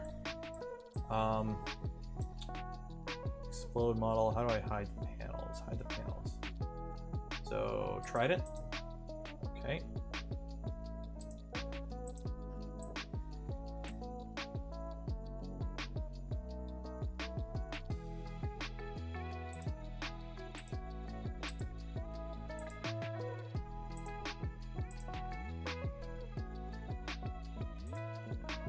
Yeah, but is this the one for coloring it? That red wine PLA. It does. Honestly, in person, I can't wait to print with this. This stuff looks like, honestly, like great in person. Config makercube.me. There we go. Okay, this is it. Okay, so colors. So printer side.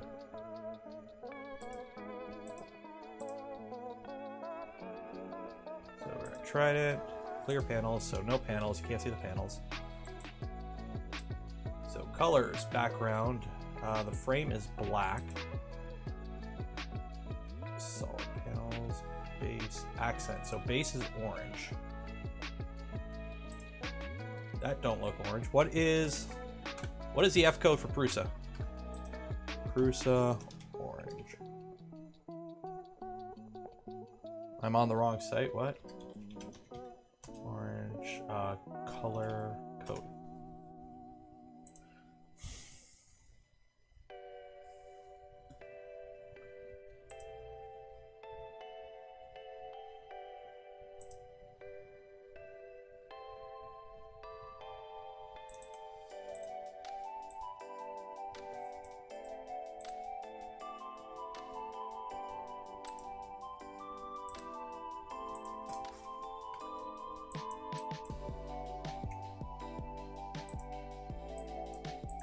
Okay, that ain't showing up right. Colors, accents are white. Yeah, this is not. That ain't orange. Orange. That ain't orange. Orange. That ain't orange. I think it's just the rendering is just garbo. Darken the color. Okay, dark. Oh, wait, almost had it. Orange, orange, orange. Whatever. So obviously, this does not look horribly at all. F660, okay. There's that. There we go, choose. Yeah, this renderer does not render colors right at all. Try red. Red. Okay, red works. But I want orange. And then it just goes to like puke.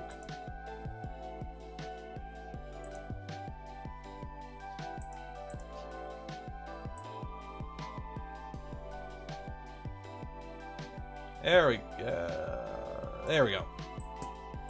Close enough. Okay. Background white. So something like that, and then solid panels are black. So something like that. I like that. I like that.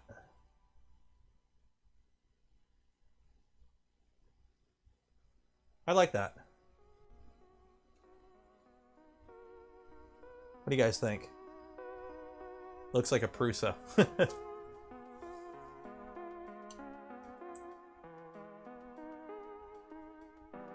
Yeah, I can dig it. I can dig it. Can you dig it? I can dig it. And then here's the actual CAD. Go away.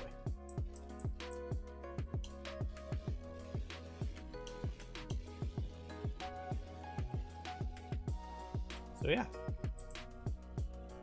So we got ourselves a plan. So we're gonna have to print some orange. Can you dig it? Yeah, I can dig it. The better Prusa XL? Well, I got one on pre-order, so we'll find out when it shows up. So, I guess I know what I'm printing this week. Prusa orange. Let's find out when my filament was made. Because you could scan this stuff, right? That's like the big thing with the... Come on. Come on. Your QR code ain't working, Joey P. Oh well. What material is it? This is ASA. So we have Proof Cement, orange ASA, and then natural ASA. Which I've never printed natural.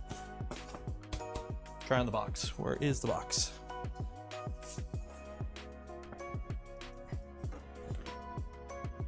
Oh, there we go. Unlock. So, oh my God, why are you barking?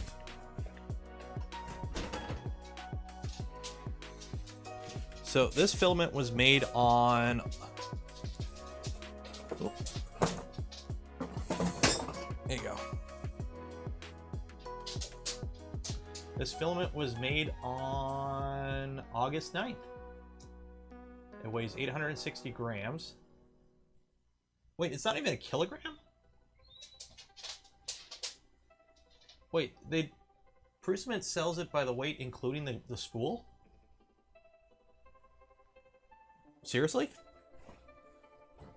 Like, they do that?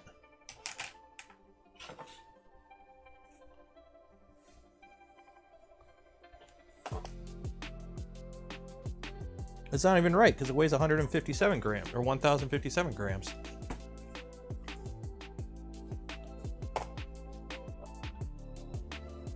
This one's 158. What the heck, Joey P? What the heck, Joey P? So yeah, they only sell, it's 850 grams. Oh, jeez. Of course I'm gonna test it, why not? I have a scale, I might as well check it. But, you know, you're like me, you know, hefty, hefty, hefty. Wimpy, wimpy, wimpy. Hefty, hefty, hefty. Wimpy, wimpy, wimpy. There you go, doggo cam. Ooh. Ooh. Ooh. What's this? What's this?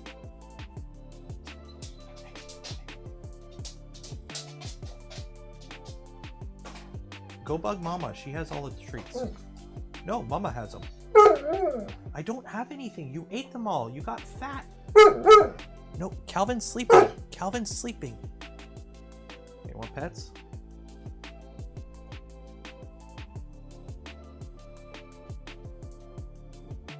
You need a bath. Say hello. Say hello to chat. Here. You guys want some fur? Want some fur? The Furminator does nothing. It actually works really good, but there's just so much of you. There is so much of you. Oh, I got nothing. I got nothing. No, don't go that way. That's where the resin printer is. Go that way. No, out. You needy dog. You're crashing my set. There you go. I'm trying to wean him. Okay, one of the reason is also now that anytime I'm down here, he begs for treats because of you guys. So if I'm down here like working on something, he just sits there and whines. So I'm trying to avoid having treats in this room anymore. So only 118 likes, 400. Wait, 400 people here? Oh geez, hello. Honestly, this is, I can't believe I got that habit. I don't look at view count when I'm streaming. When I started, I had a 15-inch, well, not when I started, but for the longest time, I had a 15-inch monitor with you guys on it. So like the stream itself, like, say hello guys, you're on that monitor. That monitor used to be another 15-inch. So when I had that, YouTube compressed everything down and it never showed me live view count unless I scrolled over, and I never scrolled over. So I never saw live view count. And so I don't watch it. I just, whatever it is, it is. Mail the fur to DFH. If shipping wasn't so stupid, I would. Hi from Montreal. Hello. How's the weather in Montreal?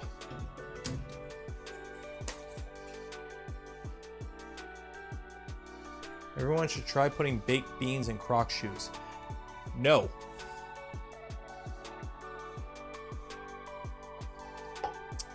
Best Voron kit out there right now. Link to the Fysetc. Link to the Fysetc kit if you wish to purchase one is in the description. I have affiliate, non-affiliate link. But I haven't reviewed the kit yet. Just going through my initial impressions. What's the best Voron Trident kit? I'll give you a TLDR. The components look good. The fact that it was missing a hot end is kind of annoying, and I will be expressing that annoyance to Fysetc right after stream. I'm hoping somebody just goofed somehow, but it is what it is. But other than that, I can't really complain about the kit as it is right now. Now, I haven't started putting stuff in. Let's put some T-nuts in an extrusion and see how the T-nuts sit in the extrusion.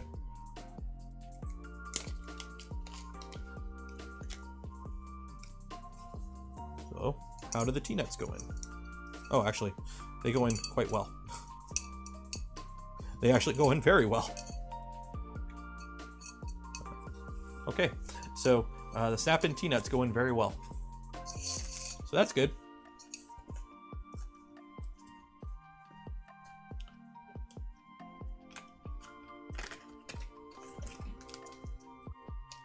Does Nero have T-nuts, or is it just the way he walks? John. Did you get your gift yet? How do the screws screw in? The screws screw in screwingly. Not yet? Okay. If you don't receive it by the new year, let me know. I'll send another one. Or actually, wait a week. Wait a week until the new year, because Christmas might screw it up. And if you don't receive it by then, I'll ship you an Octopus Pro, because I have a few of those. Okay, so screws are tapped. Extrusions are clean. Like the kit itself, just looking at the kit, I think it's good.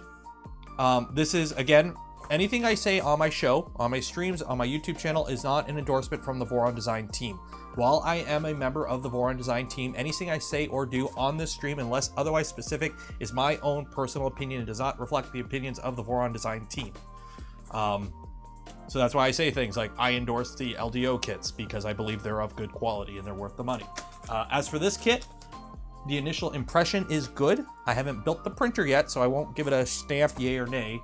But looking at the pile of parts in front of me is good. I would say the hot end is good, but I can't say the hot end is good because I didn't get a hot end. So I can't say the hot end is bad because I didn't get the hot end. So, the Fysetc rails just say Fysetc on it. They're generic brand. They feel good. They feel smooth, not chunky or anything. So I think they're okay.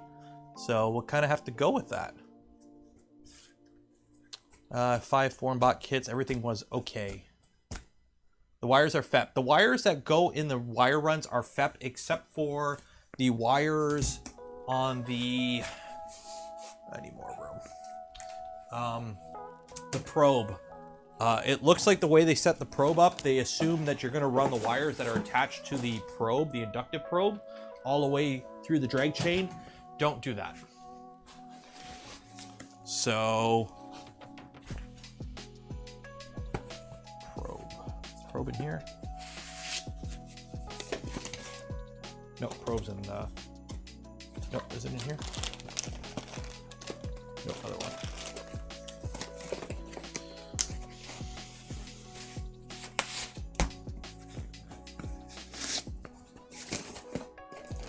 Yeah, so my only knock against them so far in this kit was this. They're assuming you're gonna run this whole wire directly from the probe through your drag chain. Don't do that. Run proper FEP wire or PTFE wire. I have PTFE wire. I'm going to use that.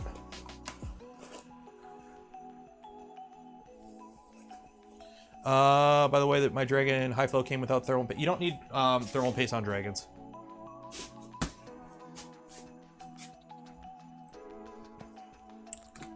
So yeah, so this build will either start next week, or correction, yeah, the week between Christmas and New Year is probably when this build will start, unless the V0 kit shows up.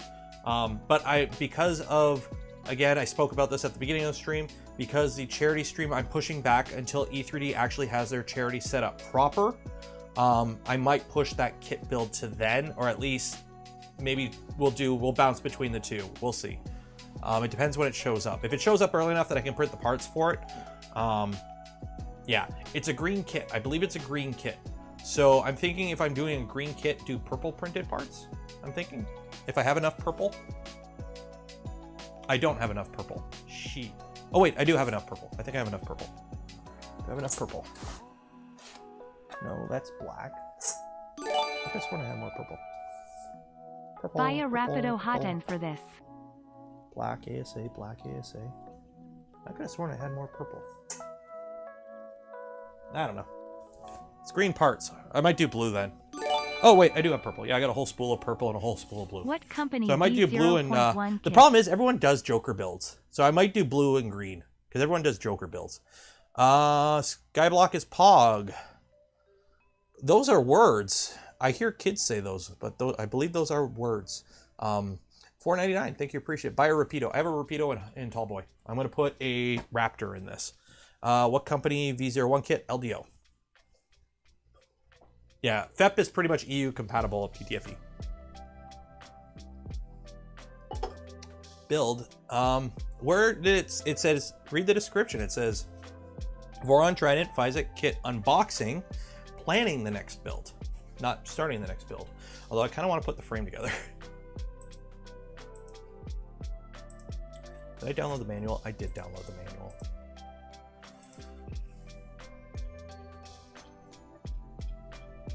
You know what?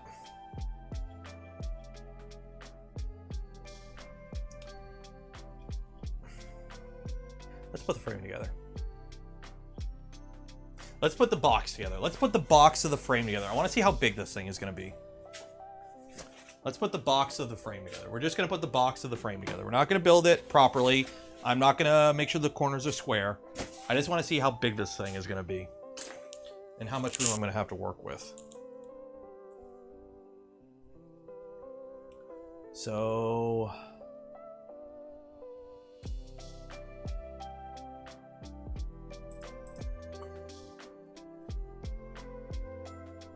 I got 500mm extrusions in here. Jeez.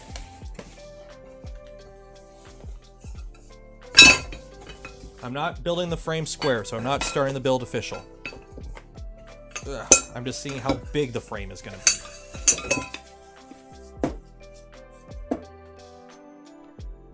This is going to be a big frame.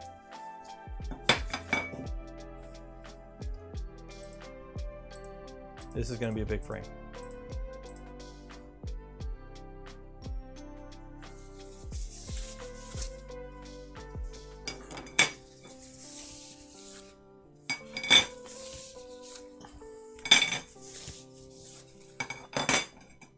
This is going to be a big printer, guys.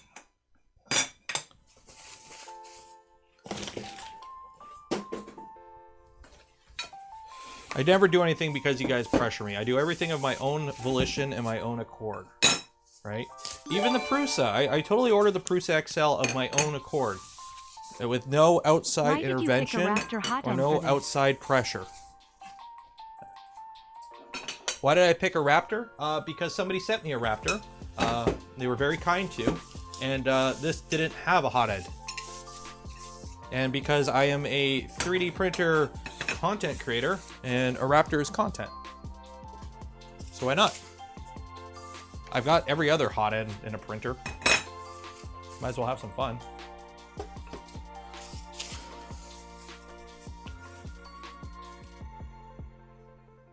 We have apartments smaller than a printer in the San Francisco area. I believe it. I do believe it.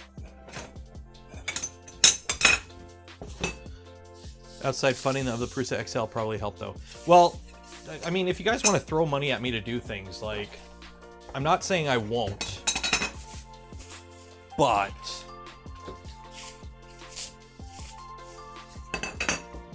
like, at least I'm not on Twitch, so I don't do that kind of stuff. Skyblock is Pog was my favorite hot end.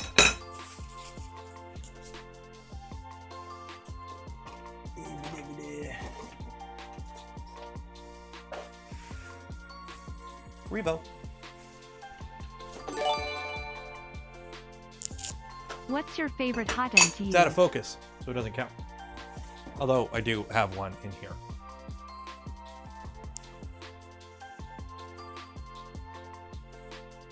Have I done a filament runout sensor? No, I don't have filament runout sensors in any of my printers.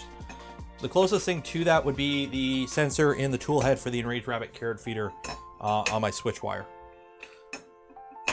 I don't do filament runout sensors because I usually don't run my printers that close to the edge of running out of filament.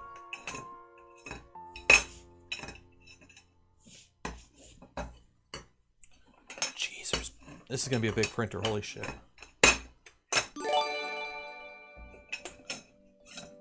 Are Revos for sale now?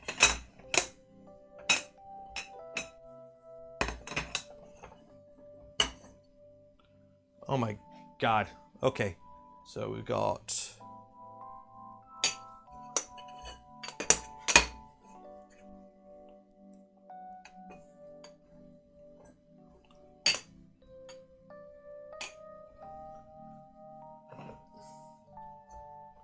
This is a big printer. Holy shit.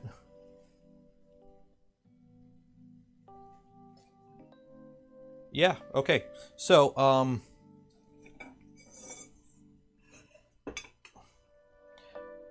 I don't have enough room for this. 1, 2, 3, 4, 5, 6, 7, 8, 9. I got 9. I don't have 9.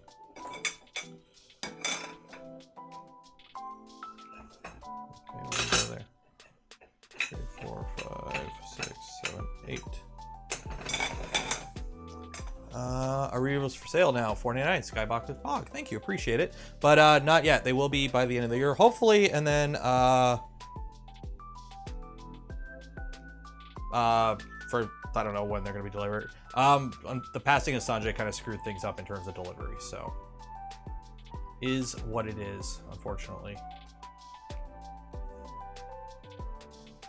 So this guy goes in the middle. Yeah, okay. So this is the middle back.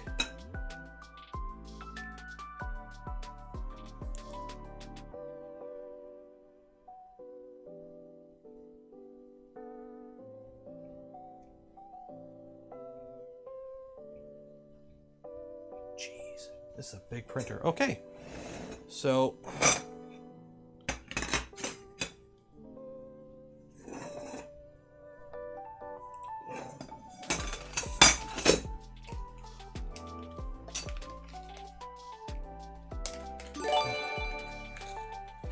Skyblock is Pog, $4.99. What makes Revo your favorite printer? It's just Sanjay, he was a ease of use, response. It's not a high flow, but basically if it's not a, you don't need a high flow. All the benefits that it brings. I'll do a full review, and I've already spoken. I have videos on my channel talking about the Revo already, so I would watch those. So I can't really summarize it right now. John Clark, 50, because you are awesome. No, John, you're awesome. Thank you.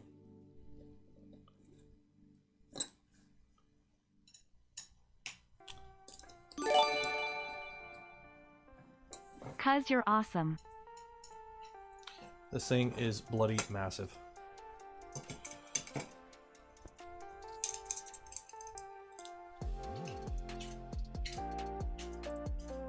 Yeah, this is 350 by 350 by 250. And it's only 250 because it is limits of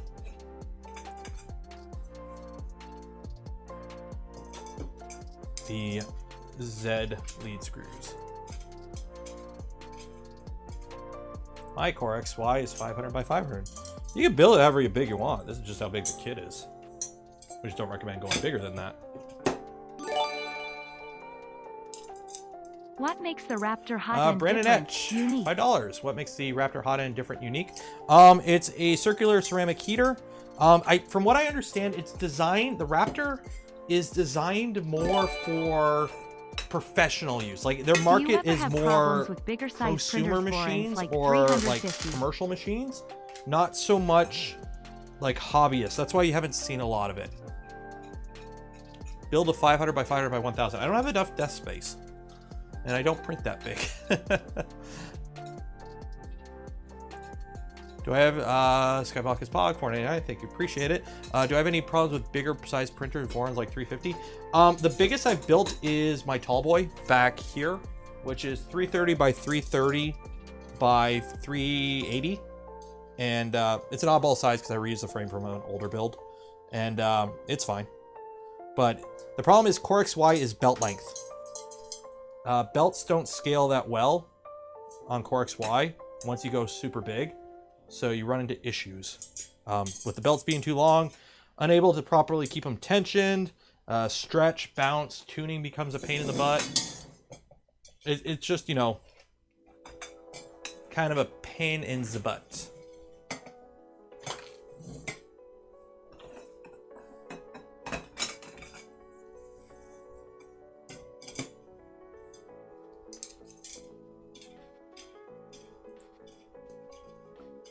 Am I going to test drive an Nevermore?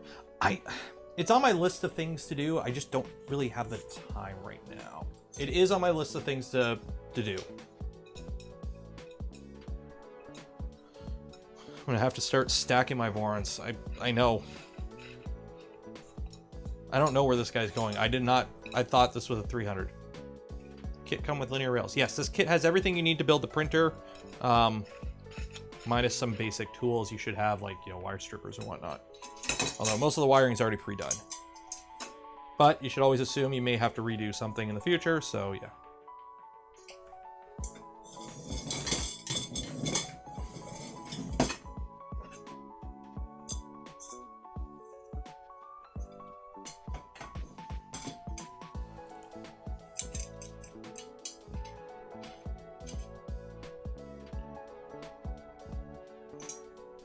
Try shrinking the kit in a dryer. You know what? That's crazy enough to maybe work. Oh my god, this thing's gonna be huge. That's what she said.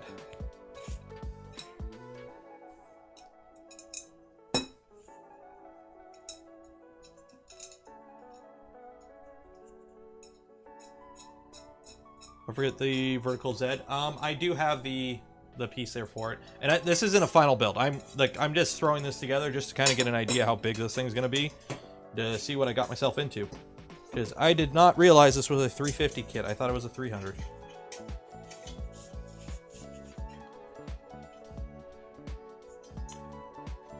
The Skyblock is Pog, $2. Geez, 352 is 1,300. 1,300 grand? Geez, you could buy a house for that. That's an expensive printer, like.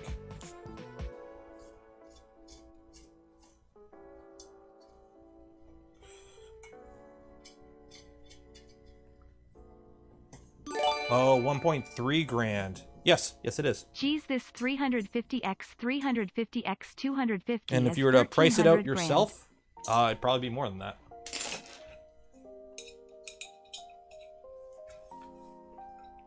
Give it to Joel.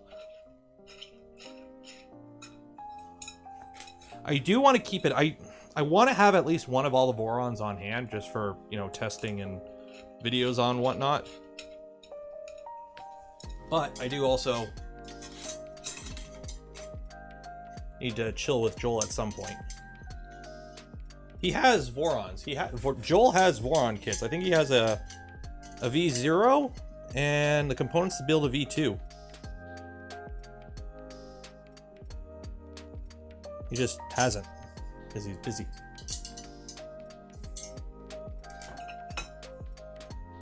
Where is the legacy then? One day.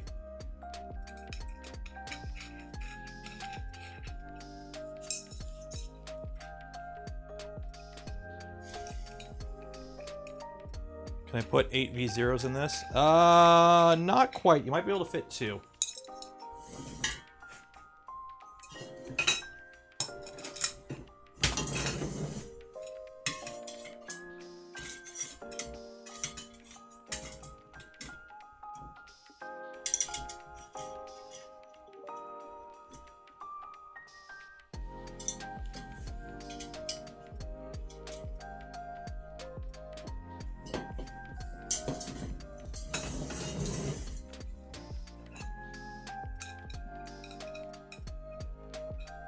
A V24. There's only one of those in existence. And RCF has one. Has it. Are the holes threaded deep enough so far? Yes. So far I haven't run into any issues with the extrusions being tapped deep enough.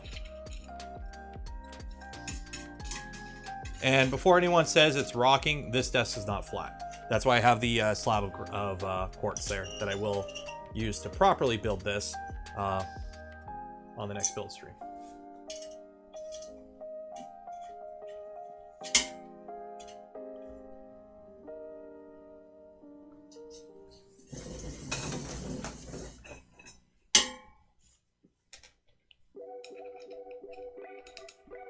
That slab might be a big now. Yeah, that slab might be a bit small now that I think about it. Although, to be fair, I only needed to get the frame square. Once the frame's square, I don't really need it so much anymore.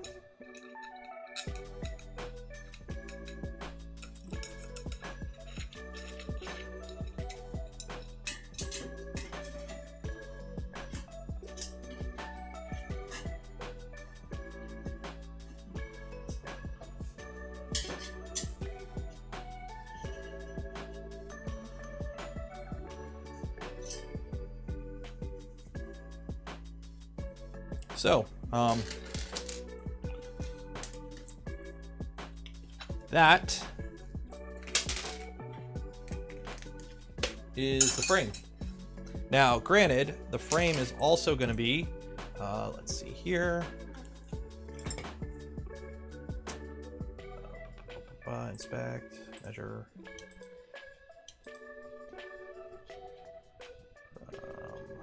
There. There is where is it? 116 or 80? So it's like 80 millimeters off the ground. So this is going to be up.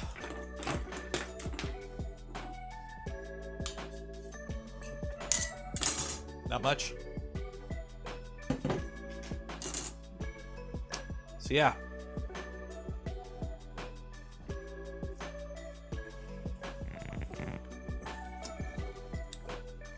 V0 for comparison.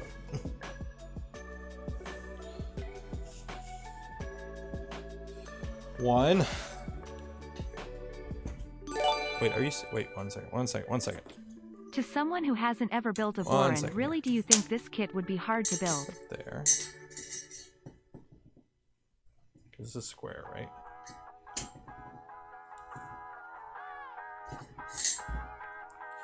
Okay, without the oh my god, are you real? Are you real here? That is 470. And that is 23. Yeah, you can pretty much fit 4 V0s in here. Without the spool holders. This is why I like the V0. Just hold it with one hand.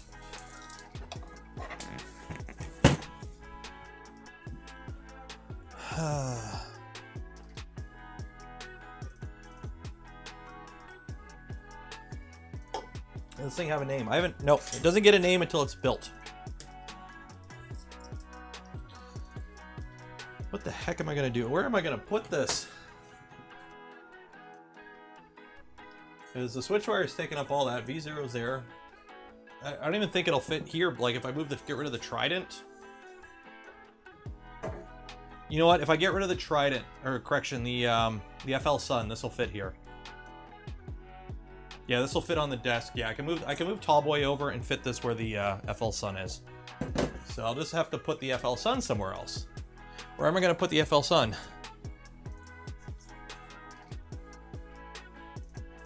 I might be able to fit it in here. Or no, the V0 is gonna. I'll make it work. Send the Delta to Timmit. I like the Delta. I do like the Delta. I do use it for stuff.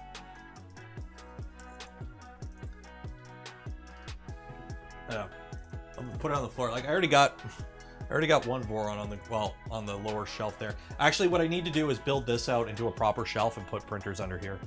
Put the other V0, or I don't know. I'll make it work. I'll figure something out. I've already got 2 printers under the desk and 2 printers in the. How many printers do I have now? 1, 2, 3, You trying to give 4, away 5, that FL Sun to me. 6, 7, 8, 9. I got 10 FDM, 2 resin printers. This is 11. Oh no, I also got bonsai. Yeah, 1, 2, 3, 4, 5, 6, 7, 8, 9, 10, 11. So I got 2 printers in the other. So I got 11 FDM printers, 2 resin printers. This is printer number 14. And then there'll be a V0, but I'm giving that away. So that'll be 14 printers.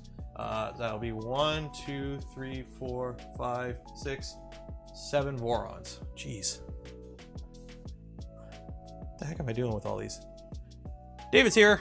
Everyone say hi, David. What printer is most neglected? My original V0, probably. Unfortunately, I don't use the V0 that much, and I got a newer one. So, but it's my first V0, so I got the, Can you go grab him some treats? Because I don't have anything, and he keeps wanting to come in. Thank you.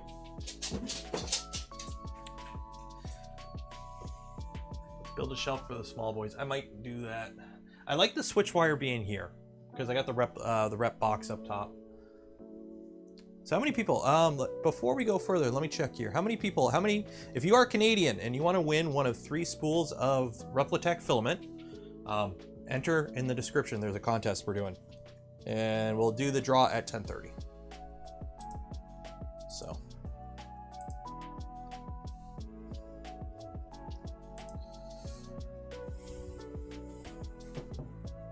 Tiered printer shelving.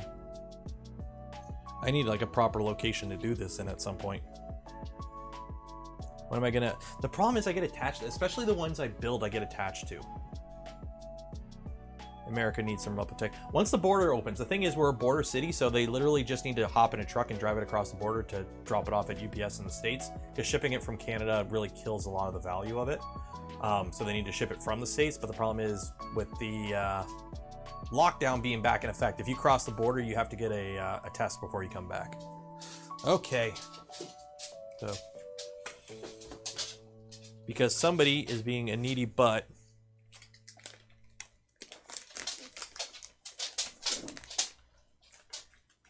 we have Bark of the Wild. It is pork and vegetable blend, soft and chewy.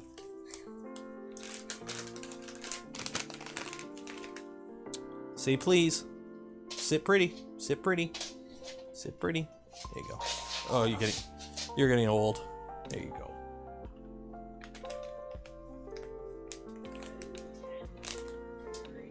Hmm? 10 in February is getting old. Old big boy. Okay. Here, I'll give you one more and you gotta leave. Okay? Okay? Here you go. Okay. Here. Here you go. Follow Mama. Mama's got the treats. There you go.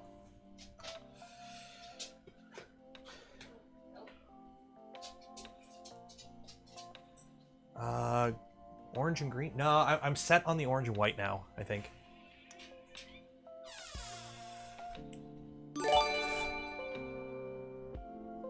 Do we have lockdown again? We don't have lockdown again. They're with Omicron. I know you said you liked orange and white, some of the white. But what about orange and green? Measures back up, and one of them is you need a it would clean work with the name test before you Trident. come across the border. So it used to be you could go over the States for like 3 days and then come back without a test, but now it's like you go over for 2 minutes, you need a test before you come back, proven negative. Dog is Pog. Dog is Pog. Because you're one of them kitties, I'm assuming. What the heck does Pog mean? I would like to hear the definition of that word. And what is Skyblock? And what is?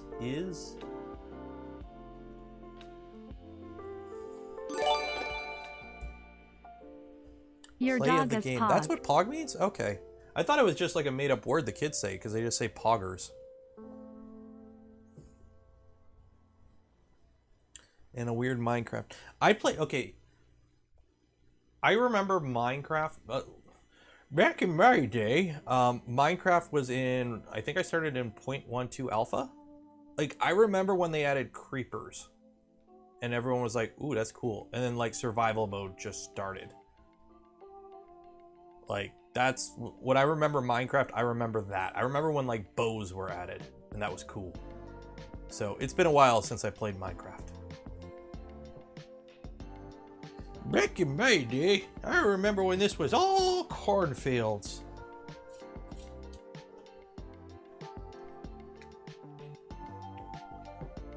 It's 4040 profile overkill for a medium-sized printer up to 300. Well, this is 350. Oh my god, this thing is massive. And this is 2020. So build within the limits of the material.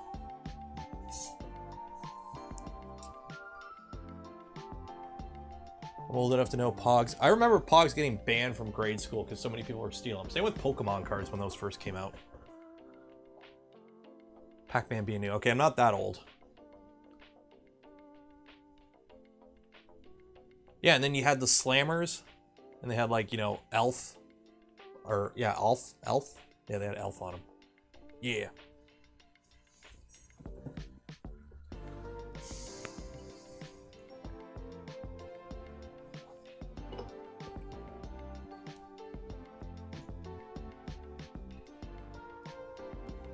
Okay, so yeah, so this is gonna be a big boy. I don't know what I'm gonna do with it. I think I am gonna put it here, next to Tall Boy.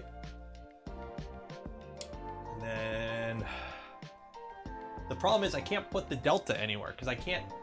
Can I put the Delta up here? Will it fit up here? Does it fit? Yeah, see, it hits the freaking light. That's the problem with Deltas, is this has like, how much Z does this thing have again? 330-ish? Yeah, this thing has like 330, 340 of Z. This printer right here, which is a total of 150 millimeters shorter, has 40 more Z print space.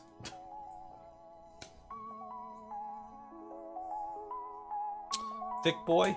Well, it's fat and it's low, so maybe thick boy might work. Because it's wide, but it's also squat. So. Fit in the corner. The problem is, see all the filament? There's a rep box right here.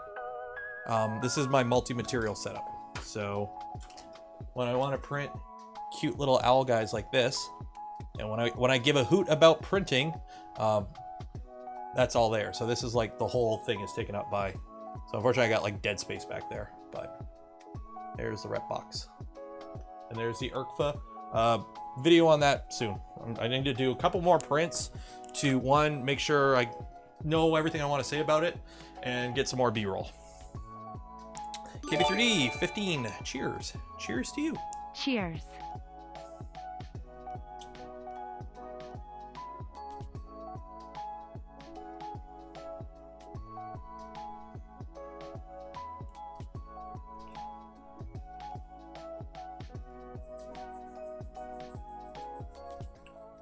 Out the front, I actually know it's better to have them come out the bottom there, because I need the room for them to hang.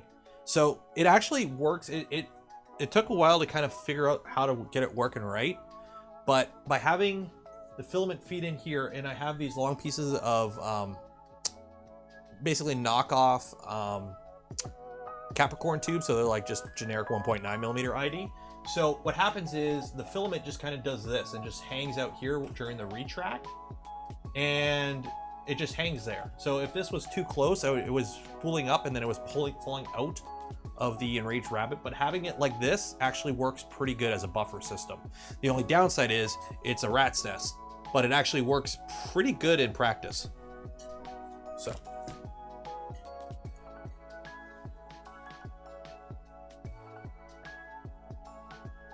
So organized. Oh god, this is not organized at all.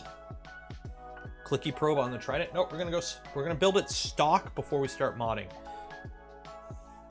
Always build it stock first. Always build it stock first.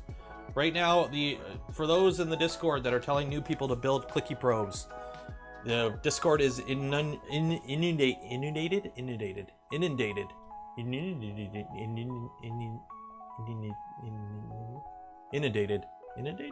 The Discord is full of people that don't know how to set up a clipper config, getting lost on the Clicky Probe stuff. So, build it stock first, figure out how to run the printer, and then fiddle with stuff.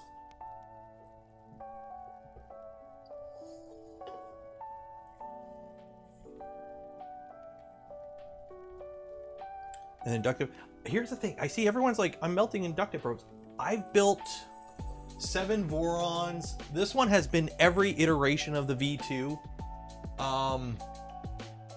I've yet to melt the Clicky probe. Like an inductive probe, and even like the cheap little $3 Zong ones. I've yet to melt one. I've used V6s, I've used Mosquitoes, I've used Dragons, I got Revos right now. A Rapido, like you name it, I've yet to melt the Clicky probe. So I don't know how everyone's melting Clicky probes.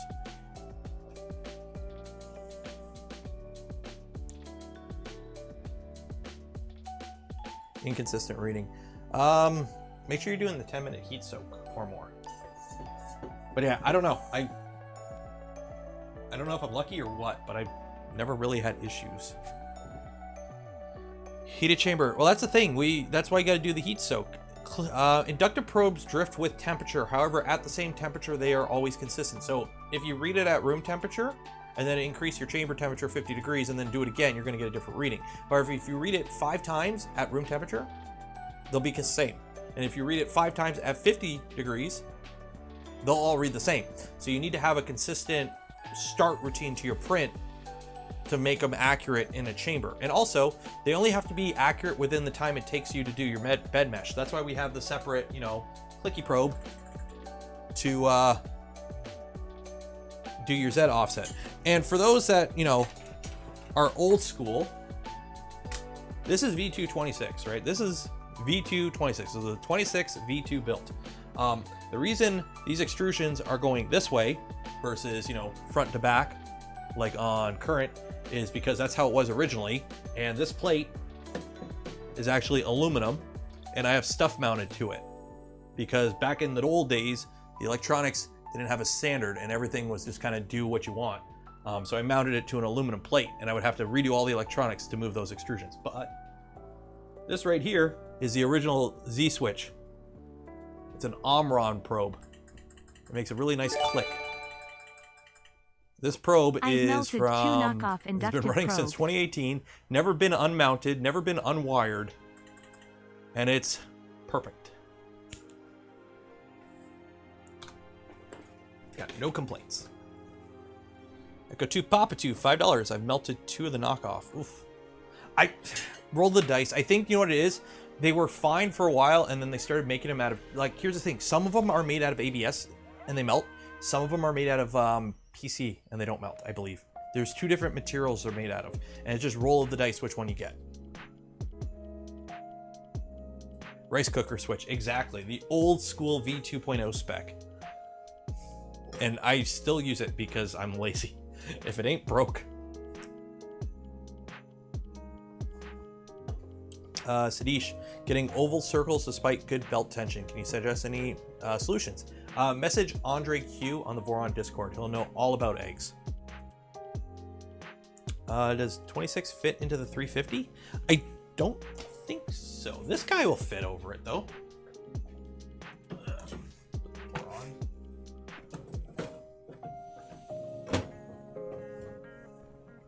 So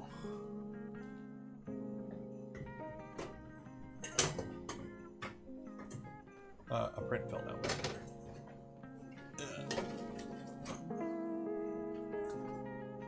Yeah.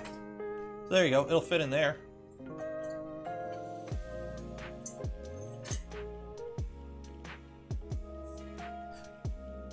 And they're almost the same height. So this is only going to be about that much taller, which is hilarious. Because they're going to have the same... Well, actually, this will have more Z. I'm actually limited to only like 225 on the Z on this guy. Because I'm using like some weird mid 2.2 to 2.4 revision of the upper Z idlers. That were like a weird design that you lost Z with. And I'm just too lazy to change them because I don't print anything big on that printer. So like literally the highest I ever print on this printer is like here.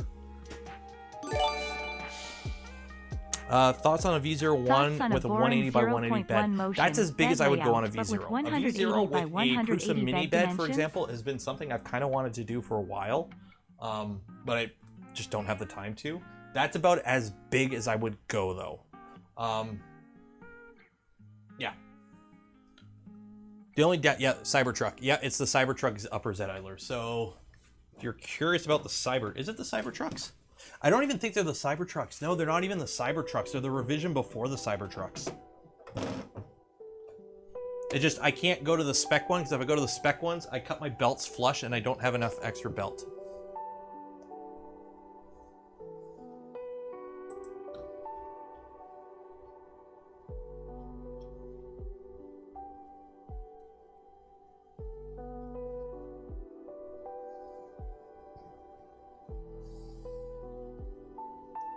Any specific reason why not to do 4 Z rods on the Trident? Not really needed. 4 Z rods are needed on V2.4 because the gantry is U-shaped. Okay, it's not a square gantry. Okay, it's U-shaped. On the Trident, you're moving the bed, which the bed is pretty flat. So at that point, the whole 3-point plane thing comes into play. Cybertrucks. That was the internal name for one of the revisions of the upper Z idlers because they were very chonky looking and they look kind of like a Cybertruck. So we called them Cybertruck. Did Revo require much modification? Not really. The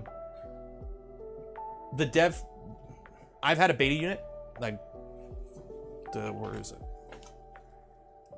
Pull up my box of goodies. Oh, can't show that off, can't show that off. Where's my beta unit? Beta Revo, where'd you go?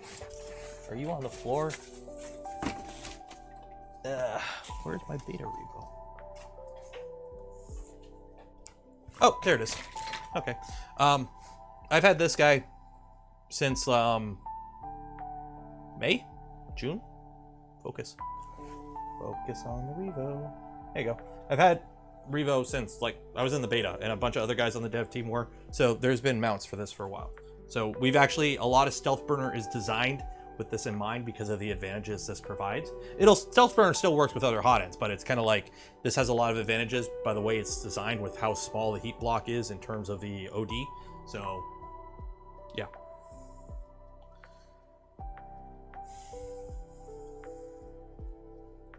And it still unscrews.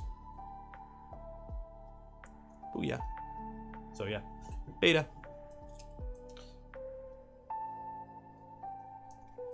The Revo uses this is the beta unit, so I'm okay showing it. The Revo uses a M12. There's two variants. There's the Revo Micro and the Revo 6. So the Revo Micro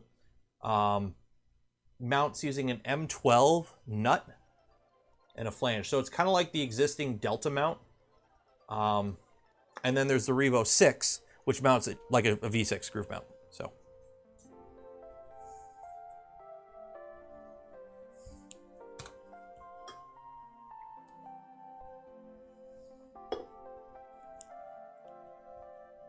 Are those quarter turn fasteners? Yeah, these locking are from like the 2.1. Because on the 2.1, it's single panel on the front, which I kind of like actually. So those are just quarter turn. They're for like 2.1, I believe. The only one that has doors is my V1.8 down there, which I'll probably put to use printing the accent parts. So you guys want to do a draw? So let's do a draw. If you're in Canada, or if you have a Canadian address and you want to win some Replatech filament, I'll give you like 2 minutes to enter until I feel like it. So so these guys are actually local. They're in town. They're a Canadian company. And they do have a printing service, but this is their thing is they make filament. And it's 600 meter spool. So they actually sell it by the 600 meter. So it's actually roughly about 1.8 kilograms of PLA for 48 Canadian, which if you know Canadian prices for filament, that's actually pretty dang reasonable. So if you want to buy some, you can go on Amazon and buy it in Canada. But if you want to win some, I have 3 spools. So I've got Let me pull them out here. Or where did I put them? Did I put them back in their box? No, I didn't. Where did I put them, guys? I had a moment, and I don't know where I put them. There I put them. So let's do a draw. Let's do a draw. So we've got wine red, which is actually like a very nice deep red. This is their vivid color, so it's just a really good color.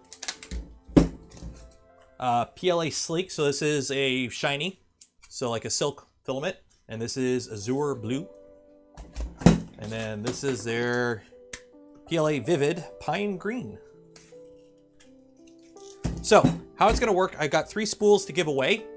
I'm gonna do the draws for the winner, okay? I'm gonna write your names down and your email addresses.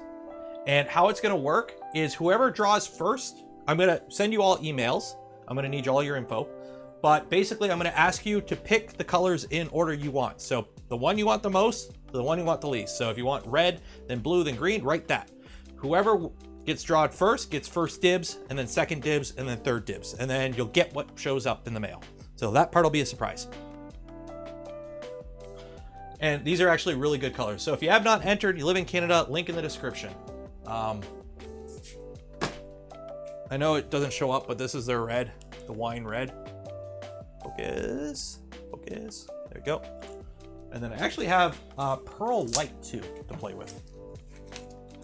It's a pearl white, so it's like a white, but it's a silk white.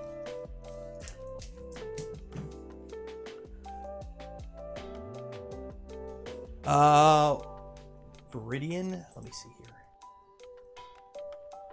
They have a lot of colors. They've done quite a few colors. I actually interviewed the owner. So I have a video on my channel where I sat down with the owner and spoke with him. And we did like a whole thing. I do want to go back and actually make some filament live one day, just to kind of do a thing about it.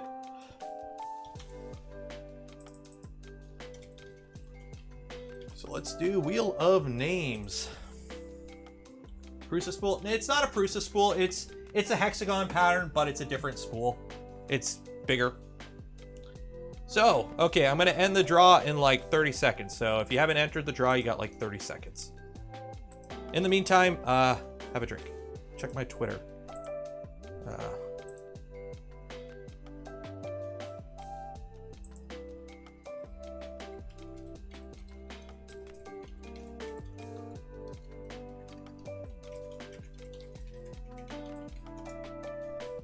So you know what?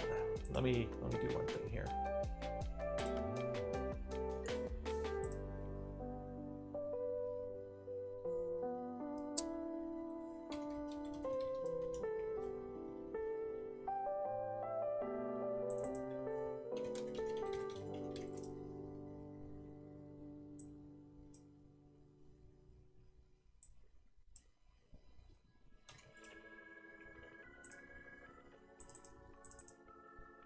Ooh, we might have a little something for you guys here. Okay. Okay. So everyone in chat who is American, say thank you, David. If you are American and would like to win some filament too, because apparently leaving out the Americans is a bad thing. You know, Canadians get left out all the time. I'm going to spam in the link in the chat. Hopefully that's the right link. Let me double check it's the right link. Win a spool of printed solid filament.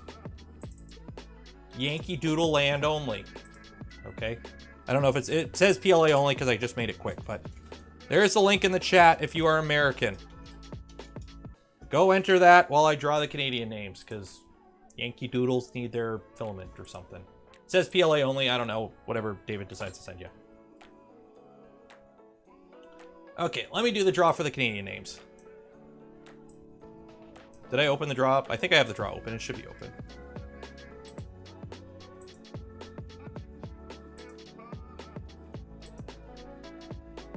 Oh.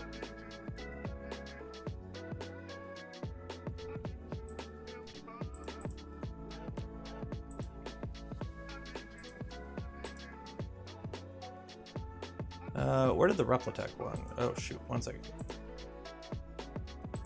There's the form. Okay, there we go. There we go. I got to remember to bookmark these, otherwise I lose them, and it's like, where did it go? Okay.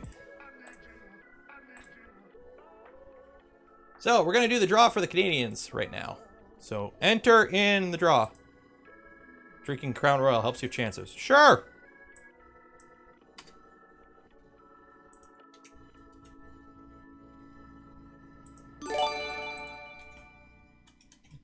David, are you a spam the link solid again. Employee or owner? So, Either way, hope you there's had your fun chance. So we're packing going to do the draw for the 55 Canadians, schools and then we're of going to do the PLA draw for the other printed week solid. for So me. Canadians right now.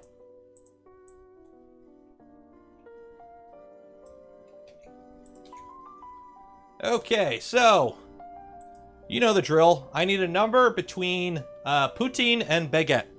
I need a number between poutine and baguette.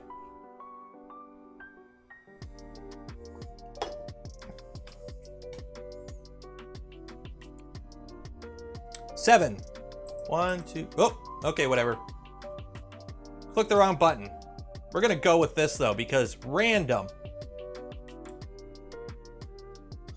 And then we'll do 7. Muds! Congratulations, Muds. Let me write your info down.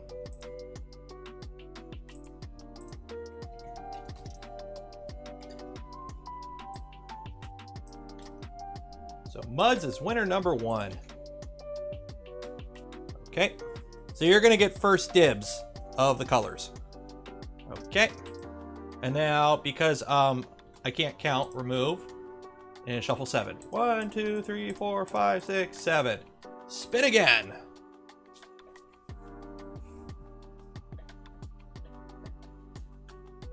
Oh. Good deed. Congratulations, good deed.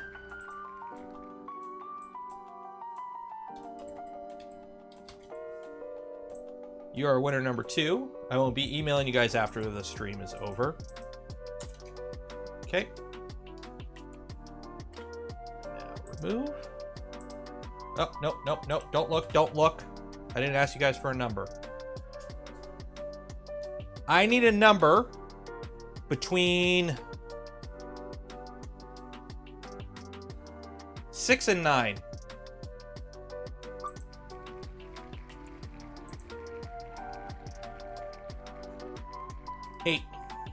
Okay, let me shuffle one so you don't see who won that last one that didn't count. Okay. That's 1, 2, 3, 4, 5, 6, 7, 8. Spin. Let's do this.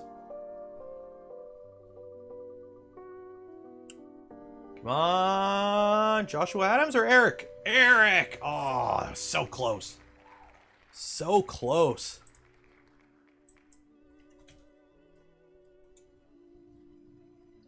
Oh, Eric with a K. There we go. So those are the 3 spools for the filament. There we go. File, save as. Winners. Sat draw. Replitech. So I don't accidentally lose that. There we go. Okay. So close that out.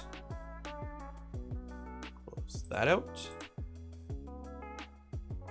Yes, draw. Okay. So, for the Americans who have not had a chance to enter yet, here is the link again. You got 2 minutes. If you are American and you need yourself some printer food from Printed Solid, enter that draw I spammed in chat.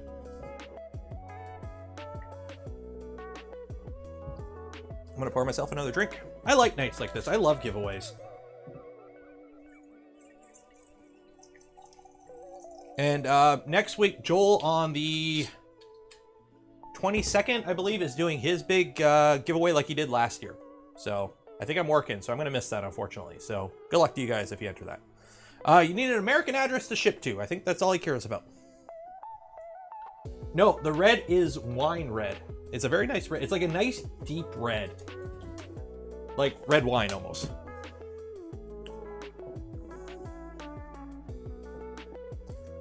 If he didn't win, that's fine, Acid.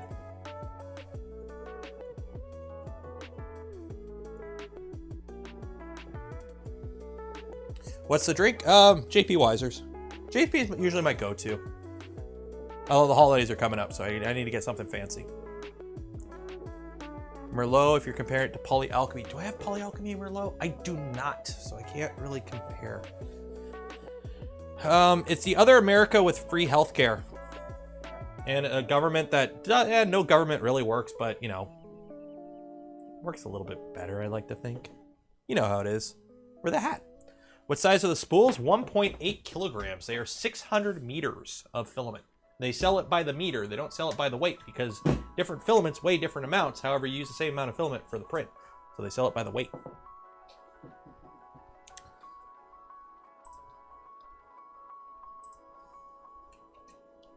Okay, what time? It's 10:42. I'll give you guys till 10:45.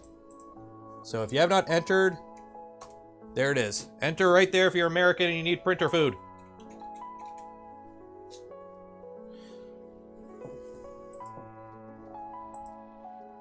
And then, what else? So while that is there and you guys are entering, just to back to the refresher, just to drop the news again. I spoke about it at the beginning of the stream, but the original plan was next week on New Year's Eve, I was going to do a charity stream. I am going to push that out to whenever E3D actually gets their foundation or whatever trust or whatever it's going to be called set up in Sanjay's name. Once that's actually set up, then I will do the charity stream. Simply for the fact I don't want you guys giving me money and then me having to hold on to it and then give it away. I don't want to be a middleman in that. I know that opens me to too many things that could go wrong. Taxes. I don't want to take I don't want a cut of it disappearing in the middle ground. I don't want people accusing me of skimming off the top. So we're just gonna wait. So should get one of those okay. Concrete house 3D printers. This is I'm going on a rant right here. You guys got till I end this rant. Okay. 3D printing houses. Okay, 3D printing houses. Okay. These right here. Okay. Open image. How do I open it? These right here have existed for years and years, and it's just some guy running a controller. And all of a sudden you slap an Arduino on it and it automatically does the outline of a house, and it's a 3D printer and it's printing houses. And every year I see how 3D printing houses is the future. It's not. It's not. Making houses, I remember when I was in, I did a few years of civil engineering. ICF, insulated concrete forms, were going to be the next big thing for building houses. And they never panned out because in North America, wood is cheap and you could throw a house up framed in a couple days and it's easy to insulate it. It's easy to run wire through it. It's easy to run plumbing through it. It's easier to change stuff in the future.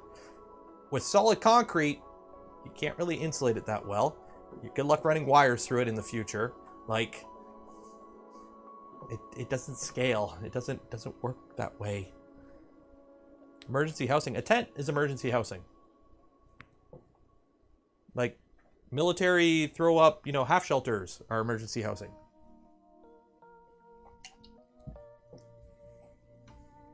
Structurally insulated panels. Exactly. There are... Concrete is... I wouldn't want to live in a house built entirely out of concrete in most locations. Okay, anyways, rant over. You got until I copy all the names to enter the draw. There's your last chance to enter.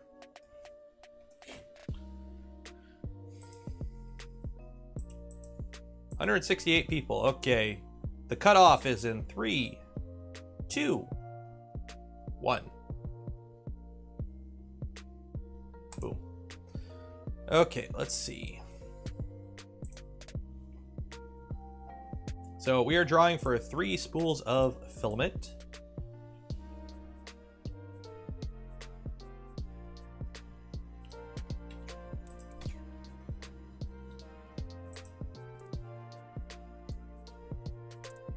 Okie dokie.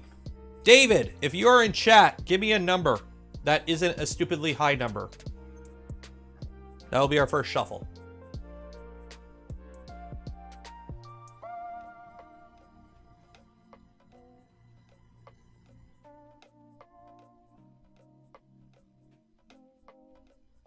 18. Okay. 1, 2, 3, 4, 5, 6, 7, 8, 9, 10, 11, 12, 13, 14, 15, 16, 17, 18. Spin! And the first winner of some filament from Printed Solid, Alex.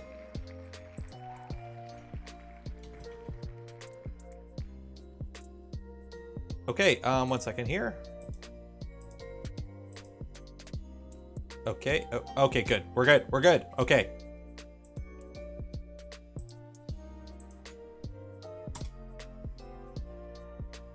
We are good. I was a little worried there because I searched Alex and like 5 people showed up. And it's like... There we go. Okay. Remove. Okay, guys, chat. Give me a number between 10 and 15. And if you give me a number that's not between 10 and 15, you get muted. 12. 1, 2, 3, 4, 5, 6, 7, 8, 9, 10, 11, 12. Roll it.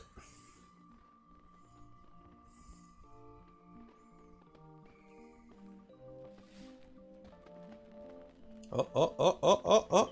Jim!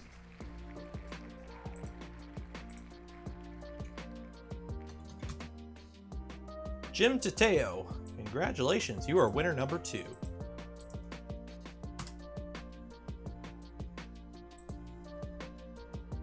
Remove. Okay, so I saw Spider-Man today, and that is the... How many Spider-Man movies have been out there? So there's Spider-Man 1, 2, 3, an Amazing Spider-Man 1, Amazing Spider-Man 2, and then Spider-Man Homecoming, Spider-Man Far From Home, Spider-Man No Way Home, and then the Multiverse Spider-Man, which counts as a movie. Spin!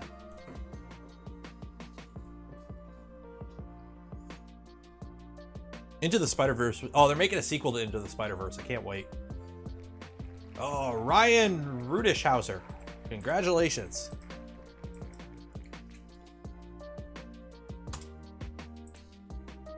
Congratulations. You are winner number 3. There we go. So that are our 3 winners. I love giveaways. Across the Spider-Verse. There we go. So there we go. All the Spider-Man movies are good movies. The worst Spider-Man movie is still a good Spider-Man movie. So congratulations to the winners, all 6 of you. The Canadian winners, I will be emailing you after the stream, which we're probably actually going to end on time today. Which I know, shocking. So we got 10 minutes left. Anything you guys want me to go over?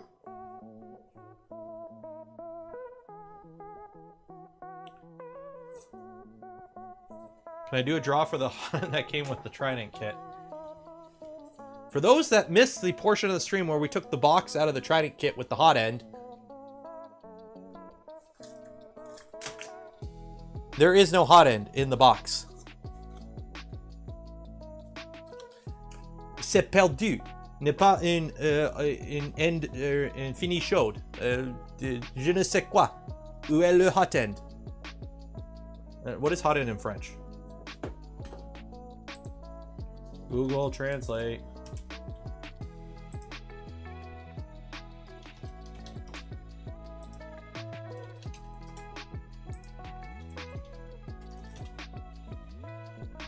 Où est le beau chaude? Le beau chaude est disparu. Il n'y a pas une beau chaude. Chaude pot. Beau chaude? Beau chaude. Yeah. C'est perdu.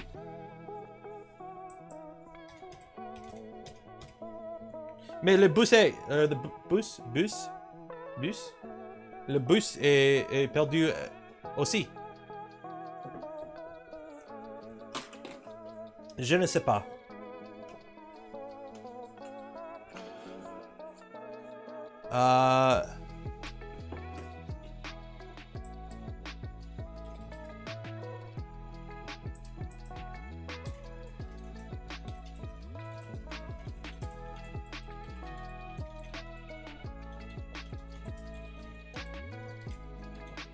Oui, pour assister au fichier du graveau futif, vous avez besoin de la clé magique.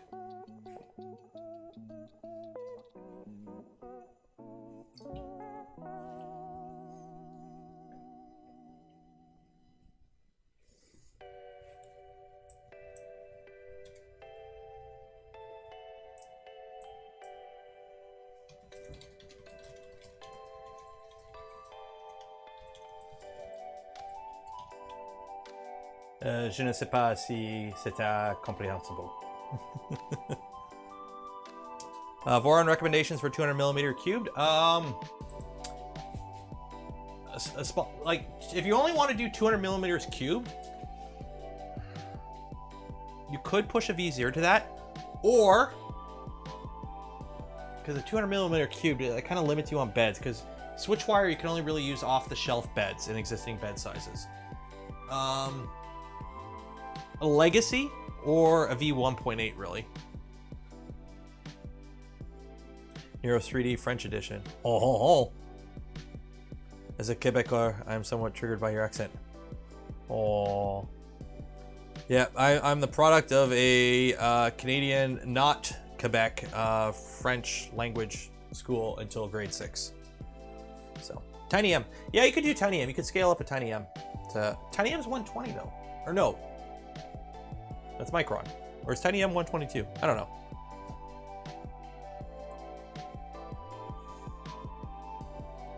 Yo no hablo en français. Si.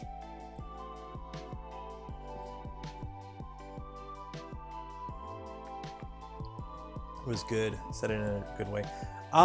Here's the problem. Like, I can understand most spoken French, and I can read French pretty well. The problem is it's been so long since I've actually spoken it, like, fluently. I can't remember what a lot of the words are. I have to sit there and go, what's that word? But if I see it in front of me, I go, oh yeah, that's, you know, bibliothèque, pamplemousse, poutine, tabarnak.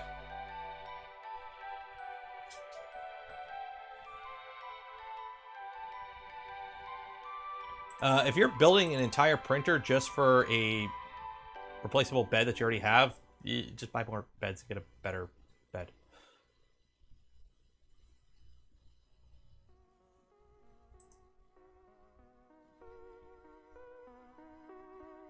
Am I still planning? It's in the works. The problem is, like, I have a lot of projects that I just stalled because I don't have time to just sit down and, like, spend a day working on them. Because I'll come down here and it's like, truth be told, like, this is, you know, I have a full-time job. I have a, you know, a young son. I have, you know, wife, a house and whatnot. With winter, I don't have to do yard work as much because, you know, everything's dead. Yay. I'm hoping to have more free time to work on a bunch of projects I want to do. Like, there's a bunch of video ideas of things I want to do that are in various pre-stages. I'm probably just sitting down to work on them. Like, during the week, I only have like an hour a day free. And a lot of that is, hey, I have an hour free. I got to go do this. That's why I stream a lot. Streams are very easy for me to do because I can just go live. I don't have to edit. A 10-minute video takes, you know, a day to make because I got to record it, edit it. It takes a lot of time. So like lately it's been come down here. Okay, I got the resin printer. So I'm working on, you know, printing stuff on the resin printer, printing stuff on the Enrage. If that's running, I really can't record a video in here because that makes a lot of noise. So it's like a whole bunch of, one day it's on the back burner. I'm hoping I'm honestly gonna try and push, especially in the new year, to push out a lot more standalone videos. I had a period there where I was doing pretty good with the standalone videos, and then I've been admittedly a little behind on standalone videos for the last couple weeks there. But I'm hoping in the new year to try and push for more regular content. It may not be in-depth stuff, maybe short little snippet videos, like 4-minute videos or whatever, going into something quick. But I'm gonna try and do more regular short videos. So, want to hear some heavy German accent for, I can't speak German. Hire an editor. No, like, hiring an editor, the problem is I don't even script stuff. So if I give an editor 2 hours of me rambling, the editor would have to know 3D printing to understand what the heck I was talking about and then edit that into a thing. Plus, you know, like, the channel is not self-sufficient. Like, I have a full-time job. The channel does have income. hiring an editor is apparently quite expensive for a good editor and would pretty much negate a good chunk of that. So, a drink for neglected projects. Yay. CNA or Robot Dig. I have plenty of printers running CNA rails with no issues. I've yet to use Robot Dig, so I can't really comment on Robot Dig, but I know CNA's work.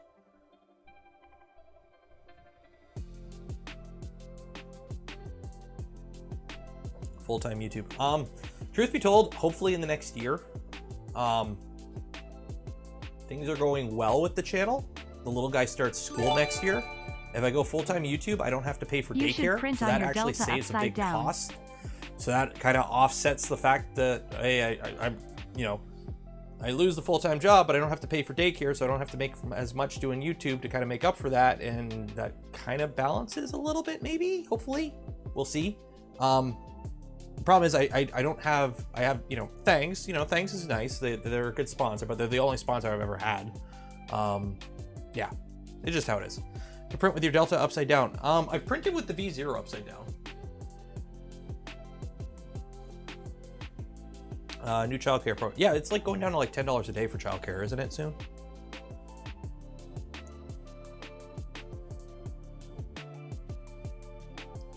Does the Replitech Vivid Sleek? The Sleek is basically a silk filament. So they add, for those that don't know, to make silk filament, you basically add like TPU to it. You add a polymer.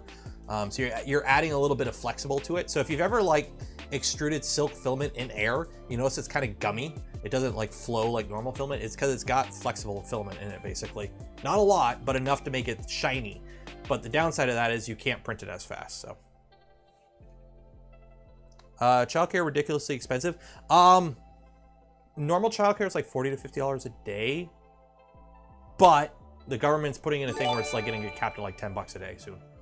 So thanks for what you're doing. It depends on the province, though, I think. Wasn't here tonight. Can't wait to watch the VOD. You can't find Silk ASA because you can't add ABS and ASA. Their melting temperature is too high for like. It basically needs to be able to print at the same temperature as as flexibles. Highness, $10. Thank you. Appreciate it. Thanks for doing what you're doing. Wasn't here tonight. Can't wait to watch the VOD. Try to make me my next build. I'm looking forward to this. I'm not looking forward to figuring out where the hell I'm going to put this when it's done, but yeah. Have I tried high temperature polyethylene, whatever the T stands for? No, I have not. I haven't. The last PET I printed, PETG, was actually the rollers, the beta rollers that Pooch sent over the files for the rep box. Which work really good. I think they're available now, by the way. That's the last time I printed PETG. Before that, the last time I printed PETG was the original parts for Tallboy when it was an original V1.5 in early 2018. I still have the remainder of that spool. Silk is PLA plus TPU, right? Pretty much.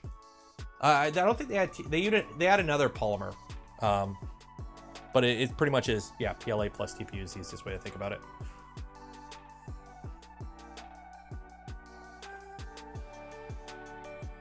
When I put together the cube for my 350, honestly, 300 is the sweet spot, in my opinion, for a Voron. If you don't know how big of a printer you need, a 300 is your sweet spot. It's bigger. I really like the 250, but you could do more with the 350 or the 300. 350 gets big. This is a 350. Like, you know, this is a big printer. This will be a big printer. So, you know, moving this around. And remember, it sits on 80 millimeters, so it's actually this high off the ground. So, how do I ventilate? I do not. I don't ventilate my printer room. So, usually, I'm not in here when the printers are running. I'll be in here to like work on something, but this room is in my basement. The vents, the one vent is blocked. The door is always shut, and there's actually, I put sealant, like gasket, like the foam gasket around the door. So the door's shut. So this room is pretty much fully contained. All the printers that print ABS have foam gasket around the panels. And when they print, they're fully sealed up. So for those that have ever worked in a tool shop, and actually we could probably do this now. I don't know if I printed enough ABS since the last time I've done it. But The residue from ABS, when it off gases, it's oily. And it floats in the air until it cools, then it settles. So what you do to prevent all the bad stuff from, you know, getting in the air, you seal your printer up really good, and you don't open the door until the temperature inside the chamber drops down to like room temperature, and everything settles on the panels. So you might be able to see some of it, because it's been a while since I've cleaned this guy.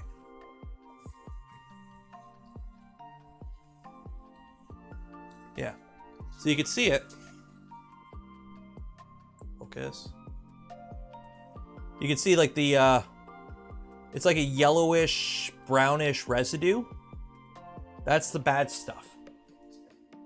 That's, you know, the oils and whatnot off-gassing from the ABS when it, you know, melts. Because you're not burning it, you're just melting it. And that will just settle on the walls on the inside of your printer. You'll still get the smell, but the really bad stuff kind of just stays in the printer for the most part. It's not a 100% solution, obviously. You know, I wouldn't raise a child in this room, but it works good enough. Now, at work, I work next to a 4,000-ton injection mold press that shoots a 12-pound front fascia tool for, you know, a Tesla every 90 seconds. And we have no ventilation over that machine, and it's just open air inside a tool shop. So, you know, it's all about scale and exposure limits. Will the 350 fit through my door? It should, hopefully.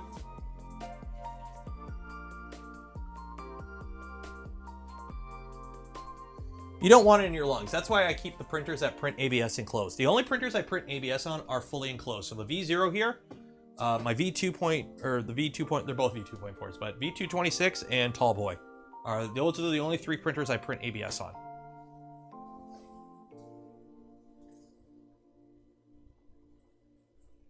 Yes, this is the first time I've had Prusament, and this is, I do want to give another shout out to Sanity. I think she's still in chat, and the Czech Voron group, because they're the ones who hooked me up with this stuff. So.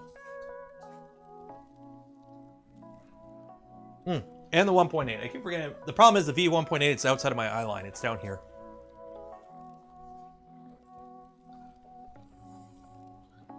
Travis D'Souza, 20. Thank you. Appreciate it. Happy to catch your streams here in Asia. Thanks for the time making these live streams. Thank you for enjoying them. Most doorways are 36. Yeah, there was somebody who built a 350 that they had at an old house and they couldn't get it out of the room. I do remember that on, I think that might have been early Discord days. I keep forgetting Toasty. I know, I'm going to put Toasty to work printing parts for this guy, don't worry. The problem is I don't print a lot of high temp stuff. Happy to catch and there was a your period there where I Asia. printed a bunch after Thanks I built for your it. time making these and live you know what streams. Toasty does now? Toasty, my son comes and puts toys in Toasty. That's what Toasty does now. My son comes down here and puts toys in Toasty and he hides them there.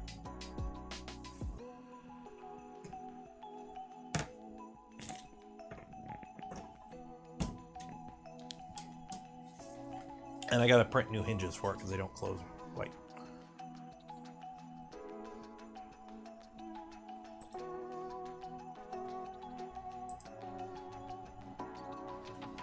Oh.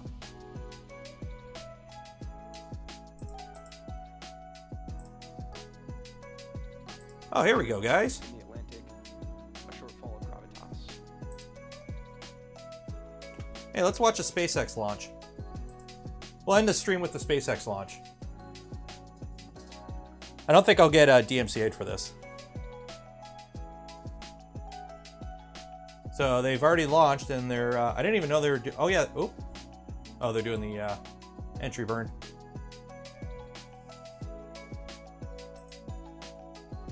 I completely forgot. They had a launch last night, so they did one last night. They're doing one tonight, and then they got like another one before the end of the year. So. I don't know. I try to watch every time. Every time there's a launch, I try to watch it. I love these.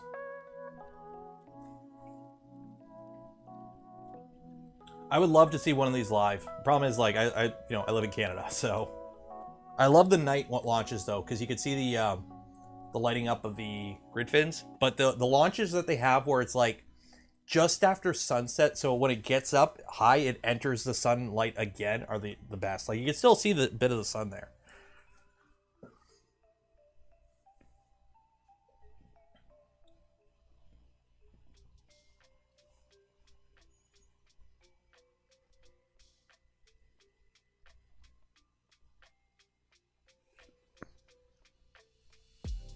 So, which one of my Vorons would I launch into space first? Probably a V0 would probably be the cheapest because it's all by weight.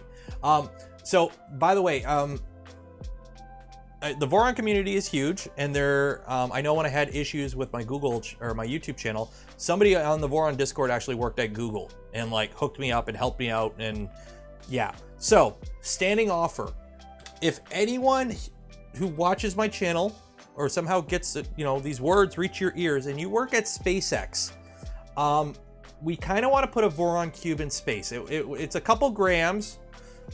It honestly, we'll pay for the extra fuel for a couple grams to space. All we want is just a picture of it floating in space. That's all we want. Just a Voron cube in space. That's all we want. I'm sure one of you guys out there works at SpaceX. I could have asked the SpaceX at work the other day. Dang it. Forgot. Oh, is it gonna land? It's gonna land? Is it gonna land?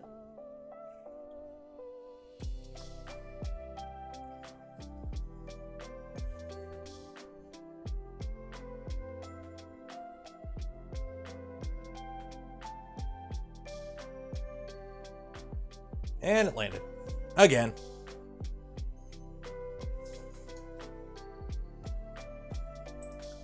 How many landings have they done yet? I think, are they at 100 landings yet?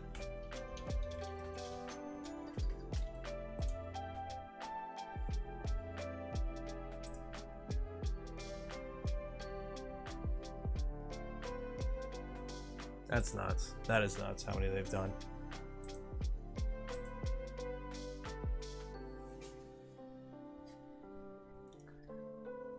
Oh, James Webb. Honestly, James Webb, I'm going to be watching that launch. I don't know if I should watch that launch. Like, I remember I used to get, like, anxiety watching, like, the first launches of SpaceX when they were landing, or the first, like, when they first started launching people or whatever. It was like, and now it's like James Webb. I'm, like, terrified to watch that launch because they've been building that, like, that thing has been years in the works.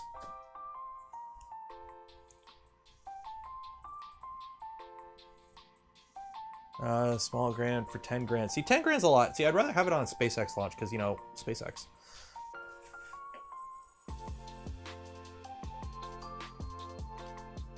Yeah, you guys can send me links on Discord. The thing is, you got to remember, I get a lot of messages on Discord, so no offense, but stuff gets buried. So if you ever message me on Discord or Twitter and I don't reply, odds are I either saw it at work and didn't reply because I was at work, and then it just got buried and I forgot about it, or it just got buried. First tension watching the moon landing. Oof. I was like, more people at once watched that. Like, what was it? Like, everyone who was alive at the time basically watched that. James Webb's gonna be nuts once they get it online, but oh god, so much anxiety. How many times has NASA launched something where it's like, oh, it's got to unfurl perfectly, and then it doesn't? It's like, ugh. Okay, so I think I'm going to end the stream there, guys. My company's products often go into space. Nice. I built stuff for SpaceX. Well, I've built tools that build stuff for SpaceX, but they haven't gone to space.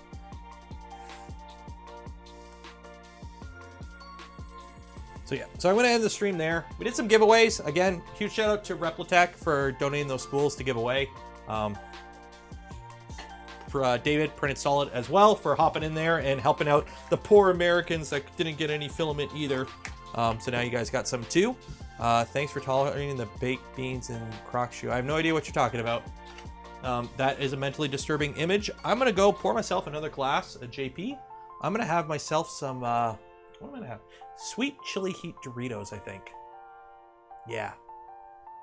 So again, no stream next Saturday, because, Christmas. But there will be streams. Follow me on Twitter. If you're not following me on Twitter, best way to get updates from me is Twitter, at 3DP Nero. If you donated tonight to the stream, you are awesome. If you became a channel member, you're awesome. Again, going forward, I'm going to start doing monthly members for channel members and Patreon subscribers. If you're unsure which one to do YouTube member. It's a lot easier to deal with when it comes to like streams and, you know, getting in contact with. Having Patreon and YouTube, it's a pain in the butt. But for those supporters, you guys are awesome. Next stream will be at the end of January because we did the December one a little while ago.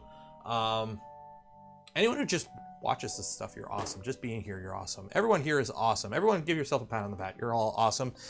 Enjoy your holidays. Merry Christmas. It's Christmas. It's the holidays. It's time off work. Enjoy it. Happy New Year. I'll see you before New Year, though. Be safe out there. Wash your hands. Goodbye.